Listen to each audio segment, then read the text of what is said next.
What's up, everybody? Welcome back to another episode of the Banner Report podcast. My name is Cody Adams. I am here with Steve Crowley and Jacob Pierce, my co-hosts, and we are coming to you live on February 12th, 2026. Happy Black History Month to everybody out there. Happy for us Celtics fans. We are 35-19 after a raucous dub against the Chicago Bulls and now in second place in the Eastern Conference. So, guys, not much to talk about looking ahead for the Celtics because we are going into the All-Star break. So we get 8 days off from real hoop. There's some games wrapping up tonight. None of the Celtics. The Celtics are done. And they were done early last night, so that's great. But how are we feeling? What did we think of the past week? I mean, obviously we slid in Vuce, swapped out Anthony. Some growing pains, some really bright shining spots about what this team could be, and some great impending news coming with Tatum's imminent comeback, let's just say. What do we got? I think that Vooch trade is a lot better than even we could have imagined looking so far. I mean, all these guys, he fits in so perfectly. All these guys have played with stretch bigs like their whole careers. Like if you look at this roster, like they've always played with either Horford or Porzingis or like some semblance of a jump shooting big. Like, so another one just sliding right into that spot is perfect. It's funny because Tatum didn't even have to live without one. He never had to skate without one. Yeah. They snagged one for him before he came back. But yeah, I agree. I mean, like, obviously there's going to be growing pains, but him being so, like, obviously his shooting is great, and we saw that last night, but he's already great at playmaking within the system, which is awesome to see. He's already making some seriously awesome passes. So, yeah, I think it's been positive so far. Like, last night we faced a pretty dumpster fire of a team, but it was a nice little revenge game for him. But, I mean, the Heat game played some very capable bigs in that game with Bam and Ware, so that was more of the test in the first game too, and he seems very pumped to be on the team, which is also awesome to see when you do trade an important piece for someone. Yeah, I mean, absolutely. There's so much to talk about with Vuce's play. I mean, he's as advertised. He is who we thought. His defense, although, is maybe better than I thought it was. I don't know what I was expecting when they said his defense was bad. Obviously, there's some issues with age and his size and mobility and stuff, but I don't think he's that bad of a defender. The thing that has impressed me the most is how seamlessly he's already kind of fit into the double big lineup. He's just running when he's the solo big out there, and his playmaking in the low post is maybe the best I've seen.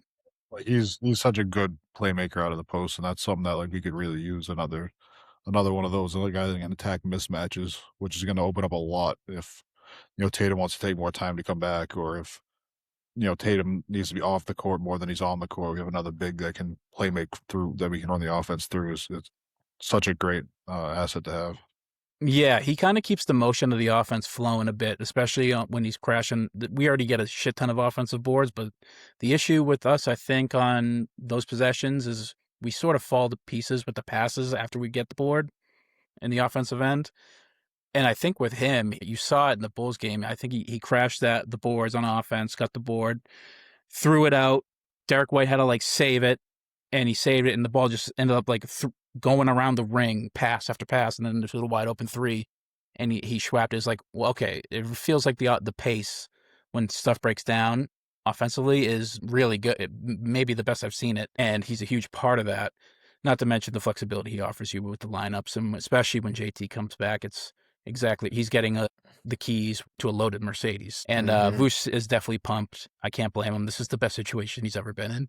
And it's like, we didn't know if we were tanking this year, to start the year. And all of a sudden, you fast forward to now, we have the fourth most wins in the entire NBA with just Jaylen Brown, Peyton Pritchard, Derek White, and a litany of other guys, like role players. And we're here. And litany of dogs.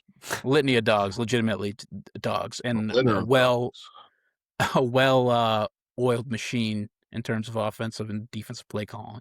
So it's it gets me real excited about what this postseason might look like, especially with how weak the East is. And Tatum, I don't know what to expect. I don't think anybody does. Only he knows. Only God knows, really. But when he gets back, what it looks, I can't imagine it will look worse than this. And if it doesn't look worse than this, it will be a serious contender in the East. At that point, it's like, if you can get to the big game, maybe the other side is the West killed itself with the amount of dogs in terms of teams they have over there. Maybe it'll just be like whoever's left on top of the scrap pile of the West, the East might have a real chance against, especially with teams like Oklahoma City. Like J-Dub is out again. He had 28 points last night, and he had to check himself out of the game. I didn't even know that. The hell? And he's now on the IR again. Yeah. I saw he got 28. That's all I saw. I didn't see that. Yeah, they're being. Was it a blowout or something? And he decided to check himself out in the game early for the week, or it's that, I imagine. He's just like, listen, maybe I tweaked it a little bit on this. I don't feel right. I'm done for the night, because they were up big. I mean, he's the type of player that he could have been playing through injury the whole game, and we saw him in the finals. I mean, it'd be pretty silly to do that in the regular season, but it's not like he could have actually felt wrong most of the game and did well, and then checked himself out and could be facing some time. He was playing very well. He looked like he didn't miss a beat. Yeah. Before that, but Chet, I mean, this whole team, the Oklahoma City team, they have just and it's honestly a testament to how well they're built all the way down the roster, that they're still in first place. But with the amount of time their stars have missed and not played together, it's like pretty impressive stuff over there. But honestly, if you're in the East, especially a team that's been as blessed as the Celtics in terms of health, let's knock on wood, you might be licking your chops being like, hell yeah, let's see what that looks like after a 7-game series against Denver or the Timberwolves or whatever, you know? Yeah, so, our health is just good karma for dealing with the Tatum situation. It's interesting to say we're a team blessed with good health while our 27-year-old star player has like a catastrophic injury. Yeah. Not even like 8 months ago. But truthfully, we had, in terms of starting five, we probably have a rotation with like the most minutes played together, as comparatively speaking to the other teams. Like the second least amount of like injury, like games missed due to injury in the league right now. I think I saw that stat like a week ago. Yeah, it's insane too with how we play. Like I mean, maybe it's just because our players don't just refuse to get injuries, like Hugo. I don't know, because he does roll his ankle every game. He's just if Hugo's injured, it's because of himself. He's just like, I blew out both my tires on the way to a breakout layup, and we'll all be like, see you later, see you next year, King. Come back better. But no, he might even play through. He's such a psycho. No, for real, like a hockey player or something. Just have like his legs stuck stiff, like with stints and stuff, so he can't even twist his ankles, but he's still out there. But he's like goddamn Forrest Gump when he's running away. Yeah, exactly. The braces break off as he's running. One other really good positive about like the move and then some shifting is how well Pritchard's like. I mean, since he's gone back to the bench, he's averaging like 25. I saw. Like, obviously we knew, but like he's answering, because we had been like, oh, how's the lineup gonna look? What are we gonna do with Simons off the bench?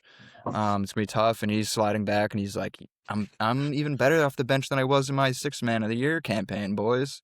Get back. We're back in business. So him and Vooch off the bench, like with the defensive dogs we can pull off the bench too, is a pretty crazy second unit. Yeah, some guys are just built to play off the bench better. Like Lou Williams talked about it one time. He said like he was starting for a while and it just wasn't working. But when it came to coming off the bench, like his numbers all like skyrocketed, because like your role. I mean, he had 8 assists last night, but I mean, like the Bulls are kind of a dumpster fire, anyways. But like your role, they had 0 interior defenders, so he was kind of feast. They're rolling out Yabu and Pat Williams as their fucking centers. It's Nick Richards. Nick Richards, who's like hurt, so he only plays like half a game half the time. Right, it was Nick Richards who was out there last night. Yeah, I think.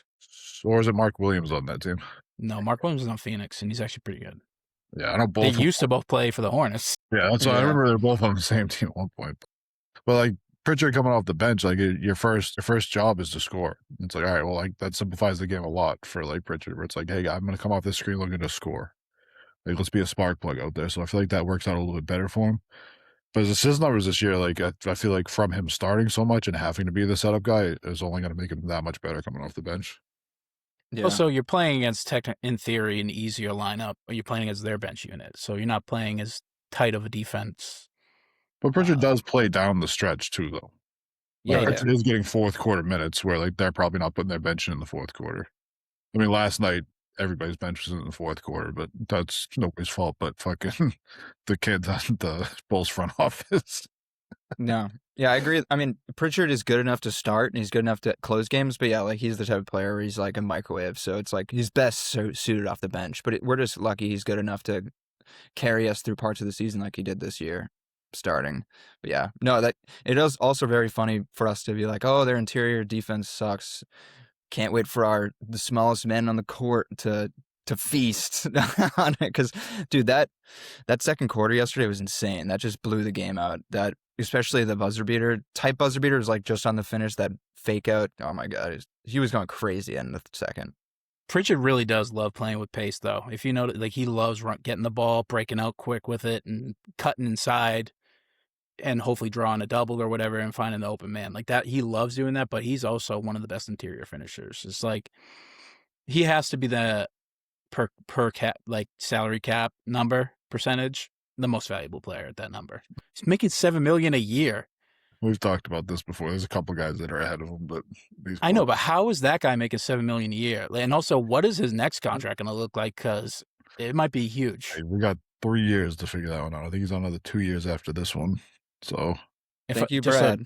Just a compliment to Brad Stevens right there. I mean, that's fucking impressive. I also don't compliment to like them for not trading him, because like you remember a couple of years ago he wanted to get traded because he wasn't getting any minutes over here, and we're like, no, we're not gonna trade you. We're gonna keep you around, and then the next year we give him a contract to reward him for his patience and everything like that. And then look at the player he's turning into.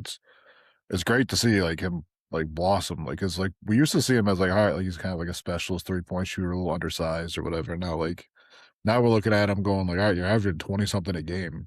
Coming off, he's a legit offensive like firepower, all around player, and even some of the shit he does on defense, he's just a liability because of his size, really on defense. But other than that, he's always crashing the boards. Like I think he likes playing with pace too, because you get those cross matches where it's like a guy who's not fit to cover him. Like sometimes with pace, you can pull it out and have a big on you that you can beat off the dribble instead of having that quick guard that's been covering you all night. Definitely, he's such an intelligent player. Like 5 turnovers last night is like way out of character for him. He's usually a low turnover guy. Oh, yeah. You know, pretty decent with the assists. Like doesn't make the wrong plays. Always in the right space defensively, whether or not that's helpful to him or not. Because like sometimes it's just like you're in the right space defensively, but you're matched up with a big now, so it's like you're kind of fucked. But he just does everything right, and like having that guy coming off your bench, being able to average 20 as well is like crazy for a guy making like you said. I mean, you have the 6th man of the year, and you're paying him $7 million a year. That's like even 10 years ago that would have been a huge underpay. It's like Lou Williams was making like 20 million. Off the bench. It's like, yeah, it's crazy. Yeah, he's got a 5-to-1 assist ratio this year. He's 5 a game, really? Yeah, 5.3 to 1.2. But and he's only and then 1 assist, 1 turnover last year, and that was his career high average. Before last year, it was just 0.7. So yeah, he's insane. He's for how much he dribbles and how much risky shit he pulls too. It's insane. Yeah, I mean, especially this year with the ball being in his hand as much as it is for him, only at 1.2. I mean, I know the last couple, like last year, was a 6 man. So it was like, hey, your turnovers are going to be low because you're just coming out here to score. And the years before that, he was obviously kind of a bench player, but to have the fucking the usage that he's had this year and still have that low of a turnover with the assists going up like that, it was like, what was his assists last year, like 2 or 3? Yeah, so his assists are going up and his turnovers have barely changed. No, yeah. He just doesn't make bad decisions. Hold on, I want to double check something real quick. When was Pritchard drafted? 2020. He was COVID draft. Yeah, that's right. So I just want to Oregon first though, so you actually had some tape to fucking draft him off. I just want to juxtapose this with, especially now post the fallout from it, the Kuminga and Golden State. Pritchard and the Celtics is what happens if everything went right for Cunningham in the Warriors. Just reading all the fallout from there and the jerking around by Kerr with the lineups and the Kuminga just like outright quitting and never really wanting to I ended up feeling a little bit bad for Kuminga out of all of it, because I obviously root for the players and when it comes to these organizational debates, but I don't know. Obviously, I feel like he's trying to bet on himself. And Pritchard is the guy who wants to bet on himself and puts in the work. And from all accounts, that's what Kuminga was doing. He was just trying to do more stuff that he would need to do if he was a number one option instead of a athletic 3-and-D wing, which is what Kerr wanted. And it just didn't go well, obviously, and it was bitter and it's ugly and it's just sad and nobody looks good over there in Golden State, and they're paying the price for it. But just to juxtapose that with Pritchard, it's like we're so, I don't know if it's an organization thing because he's had multiple coaches, so it can't just be a coach thing. Well, you know what my answer to that is. Yeah, and honestly, I came away reading the article being like, maybe he cooked with that take, but like, Yeah, what was the food stuff? I didn't read that much into it, but like, what the heck was going on, man? it was like, it was a culmination of like, it was like a final, not a final tipping point, but it was the fact that it's coming out now is definitely like Golden State leaking out details, being like, this guy was such a head case. We had to tell him to stop stealing food. I'm from the team. That's how much of a not a team player he was. It was just like he had his buddies take like some food out of the communal dining room. Yeah, they had like a family fucking thing, and like they would have family like dining room stuff for like all the players and their families, and then like I guess his family and stuff was taking like too much food, and they were bitching about it. It's like, what are the Warriors worth? Like $10 billion? Yeah, I was just say I do not feel bad for the highest earning franchise in the NBA. What the they fuck? fucking fill up the arena every fucking night, and you're bitching this guy's buddies. Still have a premier top 5 player. Yeah. Yes. That is ridiculous. Now, I thought it was something like that, or it's not exactly similar, but it just reminds me of that hilarious like LeBron rumor of why he left the Heat because of the cookies and stuff. Like, it's so stupid when teams like allow these petty stuff to like get in the way of like success. Like same with the Doc Rivers. Remember, Doc Rivers Tim Duncan thing is like all time fuck up. Not letting Tim What was that? He like didn't let Tim like fly his family, or like he said like he wouldn't be allowed to like fly his family private or something. So he like, or something like that. And Tim Duncan like was like, I'm not, because he was potentially going to leave the Spurs or something. And he was like, was this you. when Doc was on the Seas? The Magic. Oh, the Magic. Yeah, I think it was something like that. And Doc fucked it up bad by just like being a dick and being like, no, we're not going to cater to you, Tim Duncan. Sorry. I don't really see the vision with Tim Duncan. Okay. Shout out to Doc. Did anybody's fucking PR get any more of a boost than Doc and Tom Thibodeau from that fucking championship? Because like, we look at Doc Rivers as a coach, any of the time that he wasn't coaching that team, he's not good. And Tom Thibodeau, same, like, he's never really been a coach since then. Doc Rivers needs to like, seriously, he should every single year he should be sending KG like whatever, new car or something, being like, dude, like, you've kept me employed for 20 years after you won me a ring. Like, thank you so much for boosting my goddamn reputation as a championship winning coach. And having like rookie Tom Rondo over here, he gets like this fucking this reputation as a defensive coach. It's like, look at the guys on that fucking Celtics team. Like, you had KG, you had Ray Allen, Rondo, fucking Tony Allen, Kendrick Perkins at his prime. Like, yeah, it's pretty easy to coach the defense on that fucking team. Like, James Posey coming up the fucking bench to fuck shit. Yeah, defense wasn't going to be an issue for that team. Then, he goes from there to the Bulls, coaching like Joakim Noah, who was a defensive player of the year candidate like half his fucking career. Like, like, all right, dude, like, maybe you should have focused more on not playing guys 40 minutes a game for fucking 82 games a year. I mean, yeah, but also like, I feel like you can excuse away a lot of the tip stuff with Derrick Rose being like, you never really got a fair shot. Yeah, for that. But I mean, then you look like he went to the Knicks and he played guys so much that even Mikal Bridges, who plays every went to the Eastern Conference Finals with the Knicks. Yeah, but he even rubbed everybody the wrong way to the point that Mikal Bridges, who never misses games, like, hey, like, I would like to not play 40 minutes a game. Well, I mean, fine, but like, we literally don't have any playable bench players to get you here. So like, you have to you gotta use them in the regular season so you guys aren't dead in the playoffs, though. Like, you gotta I don't here or there to fucking get your stars a little bit of rest. I don't really want to attribute what the Knicks' flaws of why they didn't win championships just to Tibbs. I don't feel like that's fair. It's definitely not all on him, but like, it's been a recurring theme at all the places that he's coached, that he like runs guys into the ground, and like Tibbs will be the head coach of the Magic next year. Yeah, like, I guarantee it. Mosley's gonna be out, but I think that the Magic are gonna want an offensive-minded coach next year because Mosley or Mosby? Mosley. He the defensive-minded coach, and like, it hasn't worked obviously for them. They need an OC and a defensive coordinator too. Like They should wait, start no? coordinators. Well, what they really need to talk about is, well, how much can we get for Banchero, and when do we say yes? That was But we don't want to talk about that yet. talking about. So. No. Huh? So that was part of a Giannis trade people were talking about. Seriously, like how Banchero, that would be the biggest. That would easily be the biggest return the Bucks would get. Mm-hmm. Just some player capital alone. Give him Paolo, give him Mo Wagner because he never plays anyways. No, you can't trade the brother. That's true. You can't do it. Someone needs to just. So you're getting Giannis, Alex, or whatever his name is, and Thanasis. So that's a 3-player deal. You need to send 3 back. Well, Alex doesn't even league anymore. If the Magic are smart, they like throw a bag at Sam Cassell and be like, "Hey, do what you did to Tatum to Paolo." They just need someone like that to get into Paolo's head. It seems like more a lot of it's a playstyle issue with his efficiency, like the long twos, and he doesn't use the post ups enough. Like his efficiency. I mean, he could just become the player he should be, but it's been sort of rough efficiency wise. The one thing he really needs to do is just develop a shot, and that's really it. Like that's his fatal flaw is that he loves to take long 2s and 3s, and he can't quite do it yet efficiently. So, Got to get. I mean, now with Drew Hanlon, that's Tatum's trainer. You go with Drew Hanlon. He's the guy who really transforms all these guys. True. Sam Cassell was never been a head coach. That's crazy. He's been an assistant since 2008.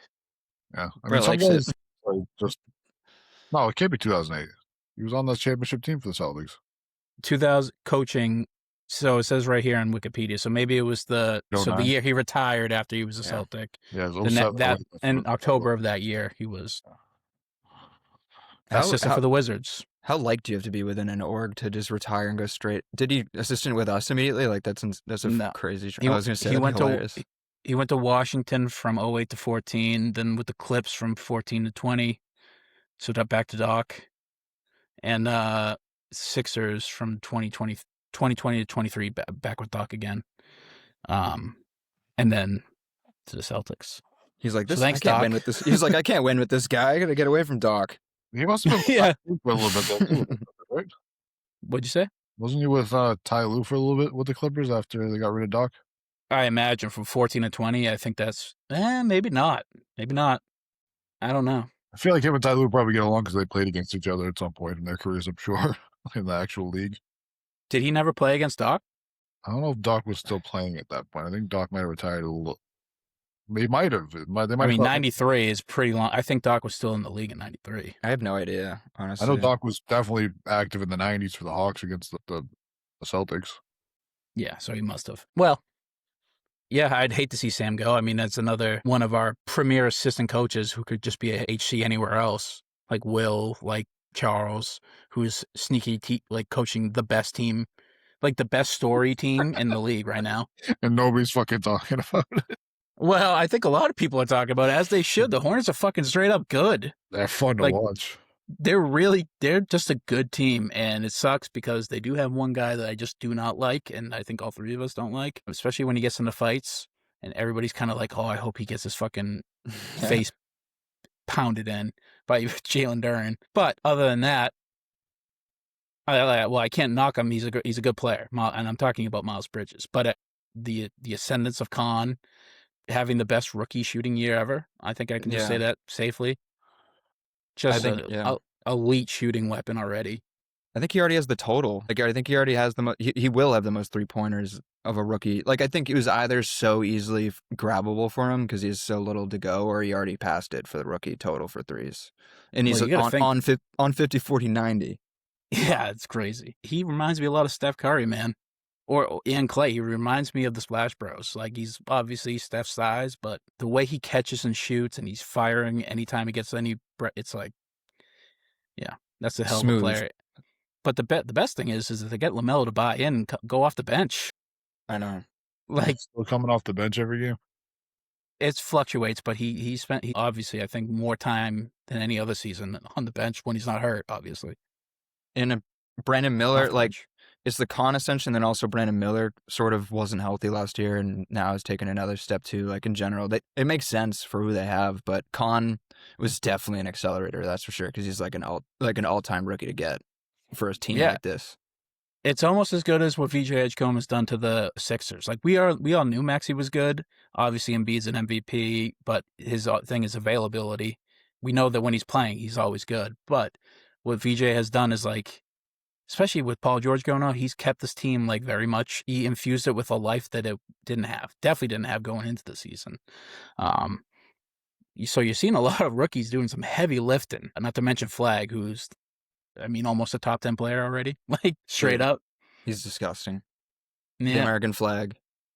This there's a tweet going around. It's an expletive. Yeah, I saw that. But I mean, the Sixers are 30-24 this year. I mean, that's pretty impressive. Well, considering Paul George has not really played this season. Yeah, and then like you got Embiid still trying to work his way back. I mean, Embiid's gotten better every month coming back, which is a scary thought. Like for the playoffs, like he's a guy, if he's healthy, he could win you around. He's just never. He just doesn't have the rim protection he used to. Like he's not as good. He's just not. He's still a hoss, and he's still good at scoring. But yeah, I agree. Yeah, and obviously Maxey is the water that lifts all boats. Like his level of play can't be undercut because he's playing like a top 10 guy. I heard they're talking about Maxey could be a dark horse for your All-Star Game MVP. I wouldn't doubt it. The way when he gets hot, it's like he gets hot. Like he's shooting from 40 feet up. Like he's a high percentage 3-point shooter. He's fast. He can get down the court and get shots up. Like he could first All-Star game for him too, I think, right? It could be. I imagine. I might be gunning for it, like trying to show himself off in one of these. Yeah. I feel like he had the stats for it last year, whether he made it or was injured. I don't know. What's the team you want to see the least in the first round for the Celtics? Because I think the Sixers would be mine. I think that would be right out of the gate, really hard matchup for this team. Hornets? If the Hornets are going to score 125 points a game, maybe. Yeah. The Magic we're going to have to out-Missoula ball them. Yeah. The Magic always suck. Yeah, the Magic are broken. The Magic are broken for this season. It'd be more can't buy in with them. Yeah. No, I agree. They wouldn't beat us, but it's more of just like a team you don't want to play in the first round and get injured and shit. But we would definitely beat them, obviously. The Pistons are obviously the big team you don't want to play because they have our number this year for right now. And obviously they're willing to fight about it. Dude, yeah. Shout out to the Pistons, though. Shout out to the Hornets. The Moose getting in the mix with Jalen Duren. Yeah. I mean, although, like, the one thing about the Pistons is that when it comes to playoff time, it's like, hey, we're just going to key in on Cade. Like, we're just going to make somebody else beat you every game. Good luck with that, dude. Cade is... Yeah, he's wicked good. He's but I mean, look, so good, dude. Might just throw two at him for half a game. And, like, say, hey, Jalen Duren, what can you do? Like, by yourself. Well, you don't have to worry about that, especially now when they added 2 elite shooters around them. Like, whoever draws the double, kick it out to the open man, they're going to shoot it. So, like, that team is, like, especially the way they play defense, I could see them being like the Knicks or for the Celtics. Like, they will fight you every inch of the way, literally, at some points. Yeah. I expect them to fight the whole way, but I feel like offensively they can get bogged down pretty easily. Yeah, I think so can this team, though. I was going to say, if we played them, it'd be a very low-scoring series. So I think if the Pistons win, it is going to be a low-scoring series. Because they would slow it down, and it would be a rock fight with the Pistons. Because you're right. Like, I mean, Cade is amazing, but obviously their shooters are. They have some shooters, but when it comes to like actually playmakers, like passing, and they traded away Ivy. I don't think they really found they didn't even get anyone else to fill in that sort of gap. So it'd be a lot falls on Cade, which could be that guy. So we'll just have to see. Yeah, we will see. And they've been pretty blessed without injuries too. So not that you're always banking on injuries. I don't want to come off, but obviously, especially in an 82-game season where it's a huge factor in who's left standing. No, it's an unfortunate truth. Yeah, absolutely. So we just went around the league a bit, but the C's, anything else from the past week? I mean, the Knicks loss was kind of tough. We've now lost. Shooting night, though. Like, that's bound to happen. Shot 17% from 3, like the lowest we've ever shot. You don't win those games. That's what it is. It's one of those nights. Pritchard had 4 points that night. Like, yeah, aren't we still like 8-2 in the last 10 or something with that? Something like that. Wait, what? What are you talking about? Aren't we like 8-2 in the last 10 with that? Like, don't we have a crate? Because I knew we were like 6 out of 7 wins before that. I think. No, excuse me, sorry, ignore that. 7-3 in the last 10. So, I was gonna say, like, even regardless of that Knicks win, we've been on a pretty crazy stretch. But we've had issues with these two teams, like the two teams that in theory we're competing against, the Knicks and the Pistons. They have winning records over us in the regular season. Obviously, this team, the Celtics team, is not the team they're going to be facing in the playoffs because we're adding JT. But neither of these teams stood pat, and Jose Alvarado immediately hit the Knicks and is just a awesome role player, like instant fit for them. Herter, you imagine, is gonna take a lot of the issues with the Pistons away. So I don't know. I'm a little bit worried about playing either of these teams, especially in the Knicks. The Knicks have our number. Like this Knicks team, I guess the Jays and JT the past 2 seasons, 3-6. We're 3-6 against them. That ain't good. And that was with Tatum for a lot of it. So I'm a little bit worried. We'll see. But our record against these contenders aren't great. No, which is funny because we're a great team against over 500, but yeah, just not the top 2 in the East. But we do play well against good teams. Something about the Knicks, man. They know how to play us. They know how to play us, and I really hope Joe will have his thinking cap on for what that looks like. We can't get into another playoff series like we had against the Knicks where they slow everything down and we're just like chucking threes in the half court. I think you have to play this like how you play it with Peyton Pritchard, like up and down the floor, boat race them, out physical them inside, and hopefully you don't shoot 17%. But one of our losses against the Knicks too was opening night, so it's like, hey, you're still trying to work out the kinks of Evan Jalen being your number one, and where does everybody fit into that? So like that's bound to happen. And you lost the last one shooting 17% from 3.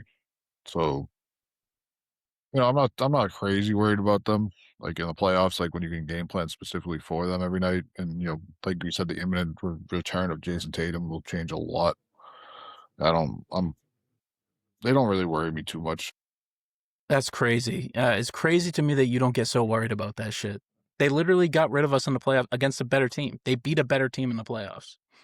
At least, I mean, better team, but new identity. At least we can think about that. At least we're not as much of we're more of a fast paced defensive team than last year. We've had 2 identities this season now. We literally having identity shift now. Yeah. Well, this Knicks team is not playing the same as they were last season either. Like this Knicks team went on a streak of like 15 games where they were like 3-12 or something like that. Like they didn't do that last year either. Like both these teams are completely new teams. Yeah. And like I said, one team I guess you don't have to worry about is the Cavs. Yeah. That team just kind of stinks. Yeah, now the James Harden addition paid off in the first game, and then the second game, like, he was bad. So it was like, it's the James Harden usual. But like the playoffs is where they really needed help, and they got a guy who chokes in the playoffs. Yeah, we'll have to see with them. They're also gonna have a really bad seed going into the playoffs too. Unless they go on a tear here. Like, what's the highest seed they can? What's those standings right now? I don't know. The East is kind of tight. Yeah, I feel like they could jump us in no time, almost. No, the Cavs are in 4th, and they are a game and a half behind us. Yeah, like I could see them jumping us. I could also see them just shitting their pants and falling back. Oh, they shit their pants pretty hard, and they're only in 4th place. So it's like this every year. They're the same shit every year. They play really well in the regular season. They're also on 9 in the last 10. They're 9-1. So yeah, it's pretty good. It's pretty fucking good. We could also watch them fall apart again. Yeah, like last year when they were like had their best record in franchise history or something. The thing with them is like let's see what James Harden looks like in a 7-game series. Yeah, they can win every game from here on out, and it'll still be the same narrative. Exactly. Yeah, it was like that. Literally, the narrative coming into the season before last season is always just like, all right, Cavs, we see ya, but what is going to happen in the Southwest? It's literally always what it is. It's crazy how well we're playing this year, and we're still 5.5 games back from the Pistons. Yeah, but we'll see. I feel like that race could tighten, especially with the addition of Tatum. Oh yeah, like I could see us going on a pretty big streak of wins here in the second half. Feels like we got most of the tougher games out of the, maybe not against the West, but definitely, I mean, you played the Knicks and the Pistons 3 times. So you're going to have a relatively easier stretch, I think, especially in the East, where now we're seeing where the wheat and the chaff is in terms of tanks. The tankers are. Plus, the second half, you can run into teams that are tanking that are trying to lose anyway. So that's another That's thing. what I just said. Also breaks. I mean, like, not even just in the East, even the team in the West that you're going to face, some of them be like, hey, fuck it. Like, we don't really. For sure. Speaking For sure. Do we have any ideas about fixing tanking? Because that's been the big talking point. I mean, we talk What about would you do? I still like the PWHL's model, where once Which you're is? mathematically eliminated from the playoffs, every win you gets you a point, and whoever has the most points gets the number 1 pick, and then So the filters out. best bad team, basically. So the team that once they suck enough, if they win enough, Yeah, well, the way you decrease figure their it is that odds. like the worst team in the league is going to be mathematically eliminated first, so they're going to have the most opportunities to get points to get the pick. And I feel like that helps out a lot with because every year I feel like it comes down to like the last week or two, and like teams are fighting over like position that are trying to get good position for the playoffs and good in the standings. But then one team ends up playing like fucking Charlotte, like on a fucking year where they're tanking twice in the last week. And it's like, all right, cool. That team just got 2 free wins basically. But Charlotte's not going to play anybody. Bad example for the season. Bad Say example like the this Wizards. season. Yeah. Yeah, say like the Wizards or the fucking Jazz. Yeah. And we have them twice at the end of the season, and like, so we're gonna have 2 free wins, and like this other team's gonna be going up against like, I don't know, like the Rockets who are trying to get good standing and get better positions in the standings and everything like that. But like, if that team that sucks is trying to get points to get a better draft pick, they're gonna play that game 78 just as hard as they were playing game 7. You know what I mean? Yeah, but yeah, I mean, I see that because I don't think the issue is talent, right? I think it's No, purposefully the issue with these teams is like purposefully. No, it comes honestly, it's all management. It's all coaching and management. It's like we're not playing Triple J and Laurie tonight. We're gonna roll out Keontae, and so it doesn't look like we still can compete for like a quarter. But if we just started those 2 other guys, it would be a tight game. It's not like every single team is good enough to compete on a nightly basis in the NBA, just with the sheer amount of talent. It's the management that's fucking with it and is causing shifts in lineups and chemistry to not form, yada, yada, yada, all that stuff. So, yeah, I mean, I guess that your method right there would cut through that, but and also like you wouldn't have to worry about teams you're still tanking for half the year, by the way. But like that's where like the in-season tournament comes in though. If like teams want to win the in-season tournament to get some kind of a bonus, then you're not going to try and lose those games. So now you have some more games in the beginning of the year that you're trying to win too. So now the in-season tournament has some more meaning to it. Yeah, like added 5% lottery odds. That'd be hilarious. Or not a lot odds, but it would be funny. Would the owners do it? Yeah, or like give a bonus to ownership or something like that for winning the tournament. I don't know, like something like that. Just something to keep these teams invested for a little bit longer in the season. And like that way, like, because like the Jazz the other night, like they didn't technically do anything wrong where the NBA can punish them, but they were like winning against somebody the other night, and then they sat Laurie, Triple J, and Keontae, I think, for the whole fourth quarter in a game they were winning. You saw it with the Bulls. I mean, he couldn't get much going before that, but the Bulls only played Anthony Simons like 7 minutes. Yeah. It's like... But I mean, that Bulls team is also just like, hey, we have 1,000 guards, so it's like, hey, we're just going to try out all the young guys and see who fits. Anthony Simons is 26. Yeah, but Anthony Simons might just be there for them to drop and then have empty cap space because he's not on contract next year. Well, the thing is that he's good enough of a player. Yeah, obviously they're going to give Dillingham like some burn, but he's good enough of a player to be like, let's just pull you out because of exactly what you said. They're probably not bringing him back. He's just a sign and release for a tanker team. If they were trying to win that game, I imagine their chances would skyrocket if they played Anthony rather than Dillingham. So if they would have gotten a point, let's say if they were mathematically eliminated and they got a point for that game, then we would have had a better game. Yeah. I And mean, as a Celtics fan, I don't love every single. If you did this, Steve, you'd have to cut the season down because if every night's a rock fight, like isn't that what we want every night? nobody's going to make it to the end of the. Like, isn't that what we all want? Like, because like if these teams weren't tanking every night, it would be a rock fight too. But that's what I'm saying. If the teams weren't, if every team didn't tank, every night would be a rock fight, and we're already having issues with the longevity of the players' health in terms of 82 games. So everybody's always, if we did that, where every single night you're fighting to win, you're going to have to cut down those games because nobody's going to be there for a 7-game series in goddamn April. Well, that means like, so you're okay with tanking them, like having teams that just suck and like fucking up the product. Every sport has this issue. It's not a huge issue for me.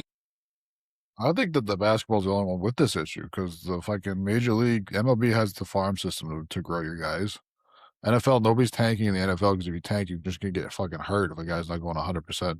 Like, Really? Tell that to the Browns who started fucking what's his face? 2 rookie quarterbacks, Shadur Sanders and Dylan Gabriel. Well, Tell me that team didn't tank. Did you see what Deshaun Watson did last year? Like, he didn't do any better. But that's a team that's tanking. They're tanking for till they can get a good quarterback. Well, they tried to get a good quarterback, and apparently it didn't work. Whoever they drafted, because Jesus Christ, I don't know. Is baseball? I feel like the Rays like just tank every single year they set their budget. Also, some teams are just cheap and they just do it for money, but they're not. It's like, can we get our net? Obviously, they got the little setback with Wander Franco, but can they find like the next Wander Franco who's not a creepy pedo? No, the other Florida teams, the Marlins are the fucking craziest at that. I think their payroll last year was like $30 million. Yeah, tell it to Chicago White Sox fans, like who won 32 games. Yeah, It's like, that's Jerry Reinsdorf who won't spend any money. Like Jerry Reinsdorf, I heard, I don't remember who was telling a secondhand story about Jerry Reinsdorf told somebody that it's better to come in second place than first place. That way your fans will always keep coming back for more and like wanting more. certainly the Red Sox. That's pretty shitty fucking owner. Reinsdorf's a terrible owner. Like he blew up the fucking Dynasty Bulls because he was cheap. Like, No, I'm not arguing that. Obviously, but like I don't. he is. think But they're I'm saying tanking. every sport has an issue of tanking. No, I don't think they're not tanking. They're just bad fucking ownership that's like cheap. Like the That's NHL your has semantics. No, because like if that was true, then the fucking Bulls wouldn't be 41-41 every year. They'd be losing every game. They're finally picked a side. They know what they're going to do. They're not playing Anthony Simons for 30 minutes. They're playing him 7 so they can Yeah, tank. I said that like the NBA has a tanking problem. Not every sport has a tanking problem. It's mostly just the NBA. Every sport has an issue of tanking. Has teams that are purposefully tanking, losing games when they could win or attempt to win for better draft capital in the future. Every team has that. Every sport has that. In NBA, it's very prevalent. I'll give you that. And football, obviously, everything you said is true. Like you could get really injured on, and the players are not tanking, but the management, all management and ownerships are like they will tank if they can see a brighter horizon. Yeah. The and Celtics also, will do it too, yeah. eventually. Well, thankfully we had the Nets tank for us. Yeah, shout out to Danny. But no, I agree. Also, it might just be less egregious to the consumer with NFL too, since there's so many less games to have to witness the tank. I feel like with basketball too, it's just in your face like every other night. If your team's doing that, it's tough.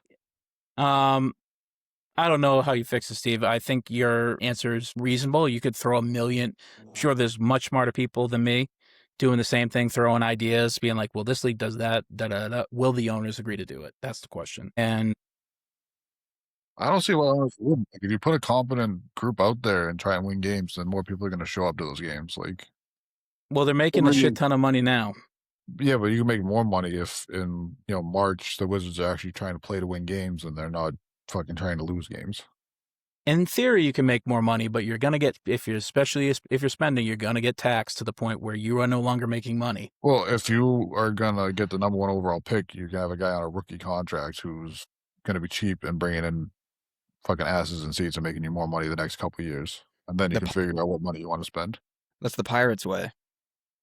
So you tank for a season, you get the number 1 pick, and you do that. Well, like tanking in the scenario that I laid out from the PWHL is trying to win games at the end of the year to get a better draft pick, not lose games, because losing games doesn't put asses in seats. it'd still be a tanking strategy because it would just be a completely hilarious one that has a funner end, like you're saying. But you still would have to tank the first half of the year, which is tough. That's exactly right. Yeah, but like it's who's the first to lose 30 games? It's hilarious to think of, though, 40 games. To change the tanking situation to be like we want to be the worst, but then also able to flip a switch. It's hilarious to think of, like be the first to the bottom, but then also be able to flip a switch and win the most is kind of a hilarious twist of tanking. Also, yeah, it'd be like why can we do this for a whole season? Isn't this what we're trying to do? On players like sitting games and stuff like that. I don't know. Like, I guess that's another way you could change it, but like also at the same time, like if you think that you have a chance of winning that year, then you're gonna try all the way until like you can't. Like say I don't know. I don't want to talk about guys getting hurt, but say like Anthony Edwards or something like that. Like they're playing really great all the way up until like January, then he gets hurt and he's out for the year. It's like now their season would be over because they're too far ahead of everybody to tank to get down to the bottom seeds. But if they are eliminated from the playoffs, they have a chance to win some games and try and get a better draft pick next year. Whereas like otherwise they would just be kind of stuck at 40 wins for the year. Wait, when would Anthony Edwards get? Anthony Edwards would have to have gotten hurt like early in the year, a month or two ago. Yeah, he gets hurt early in the year, but they have a ton of wins already, right? And he's not going to play the rest of the year. So they're too far ahead of like the Wizards, who just decided they were going to suck from day one. So they're never right. So they're going to have to immediately tank for the next month or two, and then try and win like the last at 3 the end of weeks the year, like once everybody else gets ahead of them and they are mathematically eliminated, they have a chance to still get good draft odds. This method severely punishes the middle teams, I think. And I don't know how. I think I just said that without knowing how, but I feel like this method would really punish like middlers. The method we have now fucks the middle teams too. Look at the Bulls. Like what if you're Golden State where it's like when was the last time the Bulls had a lottery pick? Right, but it's not for lack of like Golden State's losing not for lack of trying. They're losing because of injuries but they're now won enough. They have won enough now that they're never going to catch the Jazz in the tankathon, right? But they can't win anymore. Like they're not going to be able to compete in the West, but they're going to firmly sit in the middle, right? That sucks. But they're going to compete nightly to try and get themselves into the playoffs with Steph. Like if you're that Warriors team now, right before break, like you're really screwed because it's like, well, we are not good enough to tank, and we have Steph Curry, and we're like. But we're not going to win. We're not going to win enough games. We have to immediately lose a bunch of games. Then we have to win a bunch more. It's like it gets a little all over the place. At the end, you're trying to win games. Like as of right now, they're trying to win right now too. But like you said, like if they decided, hey, we want to tank or whatever, then you would at least have to win games at the end of the year. If they decided to tank right now and that wasn't the system, then we would just watch them suck for the rest of the year. And Steph would be sitting every night and like we're gonna watch them suck for the rest of the year anyways. Yeah, they're gonna suck for the rest of the year anyways. But I'm just saying, like they're gonna. Although they gave the Spurs a hell. I don't know, Steve. Like, different than like because like the way that's going now, it's just like the end of the year is just, hey, how's your schedule fucking mesh out? Are you gonna get a bunch of fucking shitters that are trying to lose every game at the end of the year, and you're gonna get a better seed for it, or are you gonna get stuck facing like San Antonio, Houston, and Minnesota at the end of the year, like. Well, if I had any idea how the NBA schedule works, then I'd be able to speculate, but I don't. It's just a crapshoot for like these teams that are actually trying, and some of them are getting fucked because of these teams that suck. I don't know. I don't know the answer. I don't really think it's a big teams that are tanking are not the reason why. I still will watch a team that's like if it's the only game on, I'll still watch it. Just to see, because there's one or two players that I want to be like, could he be a person, like a candidate to join X team, or is there a young guy that is like, I want to watch him play? But we watch like almost all the games, so between us, like that's just kind of who we are. But like you're a casual fan and like fans of like teams and cities that decide they want to tank every year, it's like it just sucks. It's like I don't know if the NBA is trying to appeal to casual fans. I think they should take all the fans like in the cities that they have. Like watching a fucking Celtics game against the fucking Wizards is like, all right, I'm just gonna watch a fucking Washington DC home game because. Well, we lost to them once this year, didn't we? Yeah, we had a shitter game, but I'm just saying, like we also lost to the Jazz. None of the Wizards fans are showing up to those games because they know they just suck. Well, I don't know. No, this year I don't know how bad they suck. No, they suck this year for sure, but there's definitely young talent to watch. And also, I literally, if I think you're probably the highest you've been as a Washington Wizards fan in terms of what the future's going to hold now than the past 20 years. Maybe not. Maybe when John Wall was there, you were like hopeful. You got John Wall, Bradley Beal, Marcin Gortat over there. Yeah, like you had something going there, but this now you got to like a for real future. Oh yeah. To look forward to immediately too. Yeah.